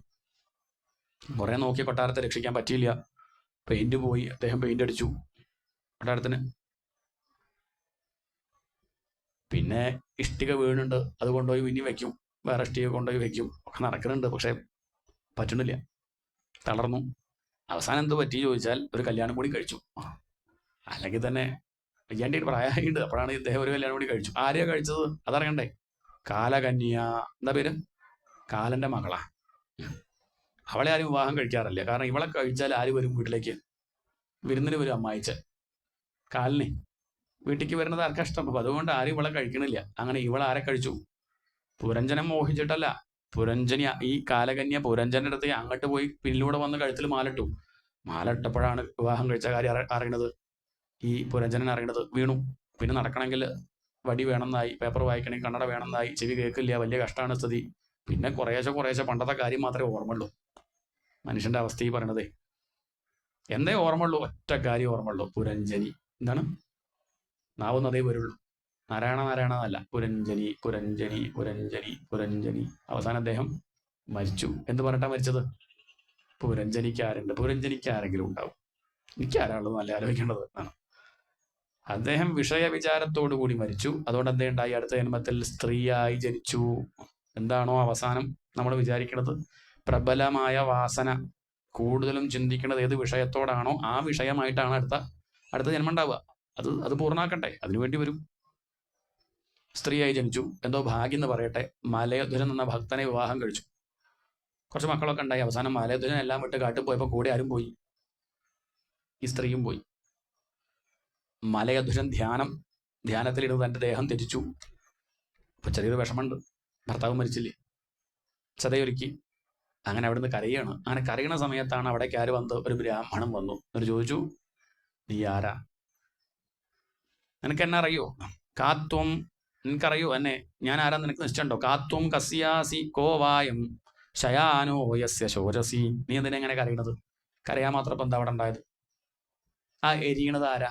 അപ്പൊ ഇവള് പറഞ്ഞു, അതെന്റെ ഭർത്താവാ. ഞാൻ ആരാ നിശ്ചല്ലേ, ഞാൻ മലയുദ്ധന്റെ ഭാര്യയാണ്, അയാളുടെ ഭാര്യയാണ്. നീ സ്ത്രീയാ? നീ സ്ത്രീയാണെന്ന് അങ്ങോട്ട് ചോദിച്ചപ്പോൾ അത് ഇവിടെ കൊണ്ടു. അല്ലല്ല, പൂർവ്വജന്മ ഓർമ്മ വന്നു. താൻ ആരാ? ഞാൻ സ്ത്രീയല്ല, ഞാൻ പുരുഷനാ. എന്റെ പേര് പുരഞ്ജനൻ, ഞാൻ പുരഞ്ജനിയുടെ ഭർത്താവാ. നീ പുരുഷനാ? ഒന്നുകൂടി ചോദിച്ചപ്പോഴേക്കും അതിൻ്റെയും മുന്നുള്ള കഥ ഓർമ്മ വന്നു. എടോ, നമ്മൾ രണ്ടുപേരും കൈ പിടിച്ചങ്ങനെ നടക്കുന്ന സമയത്ത് പെട്ടെന്ന് നീ ഒരു കൊട്ടാരം കണ്ടിട്ട് എന്നെ മറന്നു പോയത് മുതലല്ലേ നീ ഇങ്ങനെ ശോഷിക്കാനും അധപ്പതിക്കാനും ദുഃഖിക്കാനും കാരണമായത്? നീ എന്നെ ഓർക്കണില്ലേ? അഭിസ്മരസി ചാത്മാനം അവിജ്ഞാത സഖം സഖേ. ഈ പേരറിയാത്ത കൂട്ടുകാരനെ നീ മറന്നു? എന്നെ നീ നല്ലോണം നോക്ക്, ആളെ മനസ്സിലായോ? അപ്പോഴാണ് ശരിയാ, നമ്മളെ കൂട്ടുകാരനല്ലത്, ഇയാളുടെ ഒപ്പമല്ലായിരുന്നു ഞാൻ. അതൊക്കെ ഒരു സ്വപ്നം പോലെ ചെറിയൊരു ഓർമ്മയുള്ളൂ. എടോ, നമ്മൾ രണ്ടുപേരും ആ മാനസ സരസിലെ ഹംസങ്ങളല്ലേ, അരയന്നങ്ങളല്ലേ? നീയും ഞാനും ശരിക്കും പറഞ്ഞ രണ്ടല്ലല്ലോ ഒന്നല്ലേ എന്നങ്ങോട്ട് പറയലും രണ്ടുപേർക്കും ചിറകങ്ങോട്ട് വന്നു. രണ്ട് അരയന്നങ്ങൾ കൂടി ഒന്നായി ഒരരയന്നം പറന്നങ്ങോട്ട് പോയി. ഇതാണ് കഥ. എന്താ കഥ? പുരഞ്ജനോപാഖ്യാനം. ആരാ പറഞ്ഞു കൊടുക്കുന്നത്? നാരദര്. ആർക്ക്? പ്രാചീന ബർഹിസിന് പറഞ്ഞു കൊടുത്തു. എന്നിട്ട് ചോദിച്ചു, മനസ്സിലായില്ലേ ചോദിച്ചു. പ്രാചീന ബർഹിസ് സത്യം പറഞ്ഞു. എന്താ പറഞ്ഞു? ഈ കഥ കേൾക്കണതിന്റെ മുന്നിൽ ലേശൊരു കഥ ഉണ്ടായിരുന്നു. ഈ കഥ കേട്ടപ്പോഴുള്ള കഥയും കൂടി അങ്ങോട്ട് പോയി എന്നല്ലാണ്ട് ഒരു സംഗതി മനസ്സിലായില്ല. ശരി, ഇപ്പൊ ഒന്നുകൂടി പറയാം. ആരാ ഈ പുരഞ്ജനം എന്നറിയോ? അങ്ങും ഞാനൊക്കെ തന്നെയാണ് ഈ പുരഞ്ജനൻ. പുരഞ്ജനിപ്പിക്കുക എന്ന് പറഞ്ഞാൽ ജീവന്റെ സ്വഭാവം അത്. തനിക്ക് പറ്റിയ പുരം നോക്കി സ്വീകരിക്കും. മരിച്ചാൽ തീരൊന്നുമില്ല. മരിച്ച ജീവൻ അങ്ങോട്ട് പോയിട്ട് എന്ത് ചെയ്യും? തൻ്റെ ആ എന്തൊക്കെ ഉള്ളിൽ ബാക്കിയുണ്ടോ, സൂക്ഷ്മ ശരീരത്തിൽ എന്തൊക്കെ അനുഭവിക്കണം എന്ന് ആഗ്രഹമുണ്ടോ, ചെയ്ത കർമ്മത്തിന്റെ ഫലം അനുഭവിക്കാൻ പാകത്തിനുള്ള ശരീരം തപ്പി നടക്കും കേട്ടോ. അതവിടെ കണ്ടിരിക്കും. പുതിയ ശരീരം ഉണ്ടാക്കുക, അതാണ് പുരഞ്ജനൻ. ഇതാണ് ജീവന്റെ പണി. ജീവനെയാണ് ഈ പറഞ്ഞത്. അനവധി തൂണുള്ള കൊട്ടാരത്തിലായിരുന്നു പണ്ട് താമസം എന്ന് പറഞ്ഞാൽ. പല ജന്തുക്കളും 4 കാല്, 6 കാല്, 8 കാല്, അങ്ങനെ കണ്ടല്ലോ. അങ്ങനെ പല തൂണുള്ള കൊട്ടാരം, 8 കാലി. ഈ വേറൊരു ജന്തുണ്ട്, ചേരട്ട, കുറെ തീവണ്ടി പോലൊരു ജന്തു. അനവധി കാലുകളാണ്. അവിടെ നിന്നൊക്കെ മാറി മാറി മാറി വലിയ കുഴപ്പമില്ലാത്തൊരു ഉത്കൃഷ്ട ജന്മം, വലിയ കുഴപ്പമില്ലാത്തൊരു ജന്മം, 2 തൂണുള്ള കൊട്ടാരം, മനുഷ്യ ജന്മം. 9 കവാടങ്ങളാണ്. നവദ്വാരേ പുരേ ദേഹി. 9 ദ്വാരങ്ങളാണ് ഈ ശരീരത്തിന്. മനുഷ്യ ശരീരം കിട്ടി. മുകളിൽ നല്ല പൂന്തോട്ടം, കറുത്ത ചെടിയായിരിക്കും ആദ്യമൊക്കെ, പിന്നെ അങ്ങോട്ട് അത് വെളുക്കും. നല്ല ജനൽ 2 ഭാഗത്ത് തുറന്ന കാഴ്ചകൾ കാണാം. വേറെ 2 ജനലുണ്ട്, അതിന് വാതിലില്ല. അങ്ങനെയൊക്കെ ഒരു പ്രത്യേകത ഉള്ള കൊത്തളങ്ങൾ, ക്രീഡാശാല, പാഠശാല, ഉദ്യാനം, ഒരു എൻഡോസ്കോപ്പ് ചെയ്താൽ മനസ്സിലാവും. ഇതൊക്കെ ഉള്ളിലുണ്ട്. അതാണ് കൊട്ടാരം എന്ന് പറഞ്ഞത്. കൂട്ടുകാരൻ ആരാ? ഈശ്വരൻ. ആരാണ്? ജീവൻ ഈശ്വരന്റെ കൂടെ തന്നെയാണ്. ശരിക്കും പറഞ്ഞാൽ 2 അല്ല, 1 തന്നെയാണ്. പക്ഷെ ശരീരത്തിനോട് ഭ്രമം ഉണ്ടാകുമ്പോൾ ഈശ്വരനെ മറക്കുകയാണ്. എന്താണ്? ശരീരഭ്രമം പോയി ഉറക്കത്തിൽ സുഖമായിട്ടിരിക്കുക, ഈശ്വരനോട് ചേർന്നിരിക്കുക, ഭഗവാനും കെട്ടിപ്പിടിച്ചിരിക്കുക. അതാണ് അത്ര സുഖം. അല്ലെങ്കിൽ അത്ര സുഖം ഉണ്ടാവില്ലേ? ഉണർന്നു, ശരീരാഭിമാനം, ഞാൻ ആളാണ്, എന്നെ ചെയ്യാണ്ട്, അങ്ങനെ പുറപ്പെട്ടു, വീണ്ടും ദുഃഖം. ഈശ്വരനാണ് ആ കൂട്ടുകാരൻ. കൂട്ടുകാരന് പേരറിയില്ലല്ലോ. ഈശ്വരന്റെ പേരെന്താ? നമ്മൾ ഈശ്വരൻ എന്ന് പറയും, ചിലർ വേറെ എന്തെങ്കിലും വിളിക്കും. പലരും പലതും വിളിക്കുന്നുണ്ട്. എന്ത് വിളിച്ചാലും വിളി കേൾക്കും. ചിലരുടെ XYZ എന്നൊക്കെ പറയുന്നുണ്ട്. ആയിക്കോട്ടെ, എന്താ വെച്ചാൽ വിളിക്കാം. ഇല്ല പറഞ്ഞാൽ ആക്ഷേപമൊന്നുമില്ല. അതിലും തർക്കിക്കാനൊന്നും അദ്ദേഹം പോവില്ല. അതാണ് അവിജ്ഞാത നാമാസീത്, പേരറിയാത്ത കൂട്ടുകാരൻ. ആ കൂട്ടുകാരന്റെ കൂടെ സഞ്ചരിക്കുമ്പോൾ വലിയ പ്രശ്നമൊന്നും ഇല്ലായിരുന്നു. പക്ഷേ ഈ കൊട്ടാരം കണ്ടു, അത് വേണം തോന്നിയപ്പോൾ, ദേഹത്തിനോട് അഭിമാനം തോന്നിയപ്പോൾ ജീവന് ക്ലേശം ഉണ്ടായി, ദുഃഖം ഉണ്ടായി. ശരീരത്തിന്റെ ഉടമസ്ഥൻ ആരാത്? മനസ്സ്. ആരാണ്? ഞാനല്ല, മനസ്സാണത്. ആ മനസ്സാണ് ആ കുട്ടി. പുരഞ്ജനിയെ കണ്ടില്ലേ? ഒരു പെൺകുട്ടിയെ കണ്ടു, അതാരാത്? അത് മനസ്സാണ്. മനസ്സിന്റെയാണ് ശരീരം. അതായിട്ട് അങ്ങോട്ട് ചേർന്നു. ജീവൻ മനസ്സിനോട് അങ്ങോട്ട് ചേർന്നു. എന്നിട്ടോ പിന്നെ വിഷയസുഖങ്ങൾ അനുഭവിക്കുക. മനസ്സിന് അടിമയായി കൊണ്ട് കഴിയുക. പിന്നെ നമ്മൾ കഴിയുന്നതൊക്കെ എങ്ങനെയാ? മനസ്സിന് അടിമപ്പെട്ടുകൊണ്ട്. മനസ്സെന്ത് പറയണോ അത് കേൾക്കും. അത്രയല്ലേ ഉള്ളൂ. മനസ്സിലാണ് ദാഹം ഉണ്ടാവുന്നത്, അപ്പൊ നമ്മൾ വെള്ളം കുടിക്കും. ചിന്തയിൽ ആദ്യം ഉണ്ടാവുന്നത് അല്ലേ? നിടല്ലേ പ്രവൃത്തി ഒക്കെ ആദ്യം ആര് ചെയ്യും? മനസ്സ് ചെയ്യും. പിന്നെ ശരീരം ചെയ്യും. എണീക്കണം എന്ന് മനസ്സ് പറഞ്ഞു, ശരീരം എണീറ്റു. വീട് വെക്കണം എന്ന് മനസ്സ് പറഞ്ഞു, വീട് വെച്ചു. ആദ്യം ബ്ലൂ പ്രിന്റ് ഒക്കെ ഉണ്ട്, വീടിന്റെ ഒക്കെ എവിടെ കൃത്യമൊക്കെ ആദ്യം മനസ്സിൽ വെച്ച് കഴിഞ്ഞു. പിന്നെ കുറച്ച് ദിവസം കഴിഞ്ഞിട്ടേ വീട് വെക്കണുള്ളൂ. ഒക്കെ മനസ്സിൽ ആദ്യം ചെയ്തു. അതാണ് പുരഞ്ജനി വെള്ളം കുടിച്ചപ്പോൾ ഇയാൾ കുടിച്ചു, പുരഞ്ജനി ചിരിച്ചപ്പോൾ അദ്ദേഹം ചിരിച്ചു. മനസ്സ് പറഞ്ഞു, ചെയ്തു, അത്രയേ ഉള്ളൂ. തന്റെ ശരീരം, അതാണ് കൊട്ടാരം. അത് ആക്രമിക്കാൻ ആര് വന്നു? ചണ്ഡവേഗൻ വന്നു. ചണ്ടെന്ന് പറഞ്ഞാൽ ഭയങ്കരം, വേഗം എന്ന് പറഞ്ഞാൽ വേഗത. വളരെ വേഗത്തിൽ സഞ്ചരിക്കുന്നത് ആരാ? കാലോ ജഗത് ഭക്ഷക. കാലം എത്ര വേഗത്തിലാണ് സഞ്ചരിക്കണത്. 10 വർഷം പോയത് അറിഞ്ഞില്ല കേട്ടോ. അത്ര പെട്ടെന്ന് പോവാണ്. ഒറ്റയ്ക്കല്ല, 365 കറുത്ത പട്ടാളക്കാരും 365 വെളുത്ത പട്ടാളക്കാരും എന്ന് പറഞ്ഞ ഒരു കൊല്ലം. രാവും പകലും ആണ് ഈ പറഞ്ഞത്. കൊട്ടാരത്തെ ആക്രമിച്ചുകൊണ്ടിരിക്കുക. കുറച്ചും കണ്ട് ആക്രമിക്കുമ്പോൾ നമ്മൾ അറിയുള്ളൂ, ആദ്യമൊന്നും അറിയില്ല. ശരീരത്തെ ആക്രമിച്ചുകൊണ്ടിരിക്കുക. ഇപ്പം വെളുത്ത പട്ടാളക്കാർ ഡ്യൂട്ടി നമ്മളെ ആക്രമിച്ചുകൊണ്ട് 6:30 കഴിഞ്ഞ ഷിഫ്റ്റാ. അവർ പോകും. അവർ കറുത്ത പട്ടാളക്കാരെ ഏൽപ്പിക്കും, ഇനി നിങ്ങളായിക്കോട്ടെ, ഞങ്ങൾ നാളെ രാവിലെ 6:15 വരാം. പിന്നെ കറുത്ത പട്ടാളക്കാർ രാത്രി ആക്രമിച്ചുകൊണ്ടിരിക്കും. ആരെ? ശരീരം ക്ഷീണിച്ചുകൊണ്ടിരിക്കുകയാണ്, അറിയണില്ല. എന്തെല്ലാം മാറ്റങ്ങൾ സംഭവിക്കണം, ഇല്ലാണ്ട് ചെയ്തുകൊണ്ടിരിക്കുക. അതിന്റെ ഇടയ്ക്ക് എന്ത് സംഭവിച്ചു? ഒരു കല്യാണം കൂടി കഴിച്ചു. ആരെ? കാലകന്യയെ. മുല്ലമാല ചാർത്തി പിന്നിലൂടെ വന്നിട്ടേ മുടി നരച്ചു ആണ്. നമ്മൾ സമ്മതിക്കുക, നമ്മൾ ബ്ലാക്ക് വാഷ് ചെയ്യും, പെയിന്റ് അടിക്കുകയാണ്. വൈറ്റ് വാഷ് അല്ല, അത് ബ്ലാക്ക് വാഷ്. ഇഷ്ടിക വീണു, പല്ല് പോയി, എടുത്തു വയ്ക്കും. പിന്നെ വേഗം പോയിട്ട് വേറെ പല്ല് വെച്ച് നല്ലോണം ചിരിക്കും. ഇങ്ങനെ ഈ ശരീരത്തെ പിടിച്ചു നിർത്താനുള്ള ശ്രമം നമ്മൾ തുടർന്നുകൊണ്ടിരിക്കും. കാലകന്യ മാല ചാർത്തണ വരെ അത് ശ്രദ്ധിക്കാം. അങ്ങനെ പറ്റും, കുറച്ച് പിടിച്ചു നിൽക്കാം. അത്രയൊന്നും പ്രായമായി 10 വയസ്സൊക്കെ കുറച്ചൊക്കെ കാണിക്കാൻ പറ്റും. കാലകന്യ മാലട്ടാൽ ഇനി എന്ത് ചെയ്തിട്ടും കാര്യമില്ല, കാര്യം മനസ്സിലാവും. പോവാറായിട്ടോ ഇയാള് എന്നുള്ളത് മനസ്സിലാവും. കാലകന്യ മാലട്ടു. ജരാനര ക്ലേശം ക്ഷീണം ഒന്നും ഓർമ്മയില്ല, പഴയ കാര്യം മാത്രമേ ഓർമ്മയുള്ളൂ. ഇന്ദ്രിയങ്ങളൊക്കെ പ്രബലമാവുമ്പോൾ എന്താണോ അകത്ത് കയറ്റിയത് അതാണ് അവസാന കാലത്ത് ഓർമ്മ വരിക. ഇയാൾക്കൊരൊറ്റ ഓർമ്മയുള്ളൂ, എന്ത്? പുരഞ്ജനി പുരഞ്ജനി, മനസ്സ് മനസ്സ്, മനസ്സിലുള്ള വിഷയങ്ങൾ മാത്രമാണ് ഓർമ്മ. പക്ഷെ എന്തോ ഭാഗ്യം എന്ന് പറയട്ടെ, മരിക്കുന്ന സമയത്ത് മരിച്ചല്ലോ. അദ്ദേഹം ജനിച്ചത് വിദർഭയിലാണ്. ഭക്തന്റെ ഭാര്യയായിട്ട് കഴിയാൻ പറ്റി. എന്താ കാരണം? ഒരു ഭക്തനായിട്ടുള്ള ചേർച്ച എങ്ങനെ ഉണ്ടായി? കുറച്ചു കാലം ആ കൂട്ടുകാരന്റെ കൈപിടിച്ച് നടന്നുകൊണ്ട്, തുടക്കത്തിൽ കുറച്ചു കാലം ഈശ്വരന്റെ കൂടെ സഞ്ചരിച്ചത് കൊണ്ട് ആ ഭഗവാന്റെ കാരുണ്യായിരിക്കും. നല്ലൊരു ദേശത്ത് ജനിക്കാൻ പറ്റി, നല്ലൊരു ഭർത്താവിനെ കിട്ടി. അദ്ദേഹമാണെങ്കിൽ അസല് ഭക്തൻ. അദ്ദേഹത്തിന്റെ കൂടെ കാട്ടിലേക്ക് പോയി, വാനപ്രസ്ഥം എല്ലാം വിട്ടു, കാട്ടിലേക്ക് പോയി, ഈശ്വര ഭജനം. അവസാനം അദ്ദേഹം ദേഹം ത്യജിച്ചു. അത്രയ്ക്ക് പ്രാപ്തി ആർക്കില്ല, ഈ ജീവനില്ല. ആര് വന്നു? ഈശ്വരൻ തന്നെ കാരുണ്യം മൂർത്തി ആ ജീവനെ രക്ഷിക്കാനായിട്ട് ഗുരുനാഥന്റെ രൂപത്തിൽ വന്ന് തത്വോപദേശം കൊടുത്തു. നീ ആരല്ല, നീ സ്ത്രീയല്ല. സ്ത്രീയാണോ? നമ്മളൊക്കെ സ്ത്രീ പുരുഷൻ എന്നുള്ള ഭേദം എപ്പോഴാ? ഇങ്ങനെ ഇരിക്കുമ്പോഴുള്ള. ഉറങ്ങുമ്പോഴോ? ഉറങ്ങുന്ന ആൾക്ക് ഞാൻ സ്ത്രീയാണോ പുരുഷനാണോ എന്നറിയോ? പേരെന്താണെന്നറിയോ? ഉറങ്ങുന്ന ആൾക്ക് എത്ര പ്രായം എന്നറിയോ? അയാൾക്കറിയോ എവിടെയാ കിടക്കണോന്നറിയോ? ഉറങ്ങണത് വരെ വേണ്ടു, അല്ലേ? സംശയമുണ്ടോ? പാട്ടുപാട് എത്ര നേരാ? കുട്ടി ഉറക്കുമ്പോൾ ഉറങ്ങിക്കഴിഞ്ഞാൽ പാടുക. പാട്ട് എത്ര വേണ്ടു? ഉറങ്ങണത് വരെ തൊട്ടിൽ എത്ര നേരം വേണ്ടു? ആട്ടി ആട്ടി ഉറങ്ങിക്കഴിഞ്ഞാൽ തൊട്ടിൽ മാറ്റി കിടത്തും, ഇല്ലേ? ഇത്രയേ ഉള്ളൂ, കഴിഞ്ഞു കുറഞ്ഞ സമയം. ഉറങ്ങിക്കഴിഞ്ഞാൽ പിന്നെ ഒന്നും വേണ്ട, ഒന്നും ആവശ്യമില്ല. സുഖം, അതാണ് നമ്മുടെ സ്വരൂപം. സുഖസ്വരൂപന്മാരാണ് നമ്മളൊക്കെ. ശരീരമല്ല, മനസ്സല്ല, ബുദ്ധിയല്ല. ഈ മനസ്സിന്റെ തലത്തിലാണ് സ്ത്രീ പുരുഷൻ എന്നൊക്കെ, അല്ലേ? ശരീരത്തിന്റെ തലത്തിലും അല്ല. ഇന്നിപ്പോ അത് നമ്മൾ അറിഞ്ഞുകൊണ്ടിരിക്കുന്നുണ്ട്. ശരീരം പുരുഷന്റെ ആണെങ്കിലും മനസ്സ് സ്ത്രീയുടെ, അങ്ങനെയുള്ളവരുണ്ട്, തിരിച്ചുണ്ട്. അപ്പൊ അത് ശരീരമല്ല. ഇനി മനസ്സിന്റെ തലത്തിലും കുറച്ചുകൂടി മുന്നോട്ട് പോകും, ഒന്നുകൂടി ഉള്ളിലേക്ക് പോയ ബോധത്തിൽ നമ്മളെല്ലാവരും ഒരുപോലെയാണ്, അതിൽ സംശയമൊന്നുമില്ല. നമ്മളൊക്കെ ഭഗവാൻ തന്നെ ബോധമാണ്. അതാണ് ഇവിടെ ഉപദേശിച്ചത്. നീയും ഞാൻ രണ്ടല്ല, ഒന്നാണ്. ഹം സ, തിരിച്ചു പറഞ്ഞു നോക്കൂ. സോഹം. സഹ പറഞ്ഞ അവൻ, അഹം എന്ന് പറഞ്ഞാൽ ഞാൻ. അവൻ ഞാൻ തന്നെയാണ്, അവനിലുള്ളത് ഞാൻ തന്നെയാണ്. അതുകൊണ്ടാണ് ഒരാൾ വെച്ചുത്തി വീഴുമ്പോൾ നമുക്ക് എന്തുണ്ടാവും? ഒരാൾ അങ്ങോട്ട് വീഴാൻ പുറപ്പെടുമ്പോൾ നമ്മളെന്താ പറയാ? എന്തിനു ഞെട്ടി? അയാളല്ലേ വീണത്? അല്ല, അയാളിൽ ഞാൻ എന്നെ കണ്ടു ഒരു നിമിഷം, അതെ, അങ്ങനെ വേണം. മറ്റുള്ളവരിൽ എന്നെ കാണും, ഒന്നും കൂടി അതൊന്ന് ആഴം കൂട്ടും. അപ്പൊ മനസ്സിലാവും ഇവിടെ മുഴുവൻ ഞാനേ ഉള്ളൂ. അതാണ് ആനന്ദ ചിന്മയ ഹരേ ഗോപികാരമണ. ഞാൻ എന്ന ഭാവം അത് തോന്നായി കവേണമിഹ.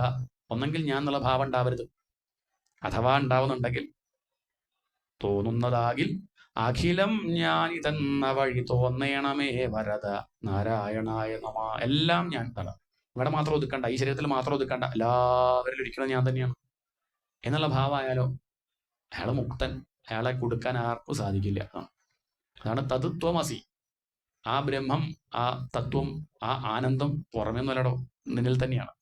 നീയും ഞാനൊക്കെ ഒന്ന് തന്നെ എന്ന് ബോധിപ്പിച്ചു. ഹംസമായി ആ മാനസ സരസ് പറഞ്ഞ ആനന്ദക്കടല് നീന്തിപ്പോയി അവർ സന്തോഷിക്കുന്നു. ഇതങ്ങോട്ട് കേട്ടതും ഞാൻ മനസ്സല്ല. പുണ്യവും പാപമൊക്കെ മനസ്സിന് എന്താണ്? കർമ്മത്തിന്റെ ഫലം അനുഭവിക്കുന്നത് മനസ്സ്, ഞാനല്ല. ഞാൻ മനസ്സല്ലല്ലോ, പിന്നെന്താ ദുഃഖിക്കാൻ? അങ്ങനെ അദ്ദേഹം ജ്ഞാനിയായി മാറി എന്നാണ് കഥ. ഇതാണ് പുരഞ്ജനോപാഖ്യാനം. അതിനുശേഷം പഞ്ചമസ്കന്ധം ആരംഭിക്കുകയാണ്. അതിലാണ് ഋഷഭദേവന്റെ കഥ. പിന്നെ ഭദ്രകാളി പ്രാദുർഭാവം. ഇതൊക്കെ നമുക്ക് ഇവിടെ നിർത്തി ചായയ്ക്ക് ശേഷം ആ ഭാഗം കേൾക്കാം. 4:40 പാരായണം ആരംഭിക്കും. ഇപ്പം 4:25. 4:40 പാരായണം ആരംഭിച്ചാൽ ഒരു 5:15 ആകുമ്പോഴേക്കും 5:20 ആകുമ്പോഴേക്കും ആ ഭാഗം വായിച്ചു കഴിയും. പിന്നെ ഒരു 6:15, 6:30 വരെ പ്രഭാഷണം, ഭദ്രകാളി അവതാരം. ഗോവിന്ദനാമ സങ്കീർത്തനം. ഗോവിന്ദ ഗോവിന്ദ.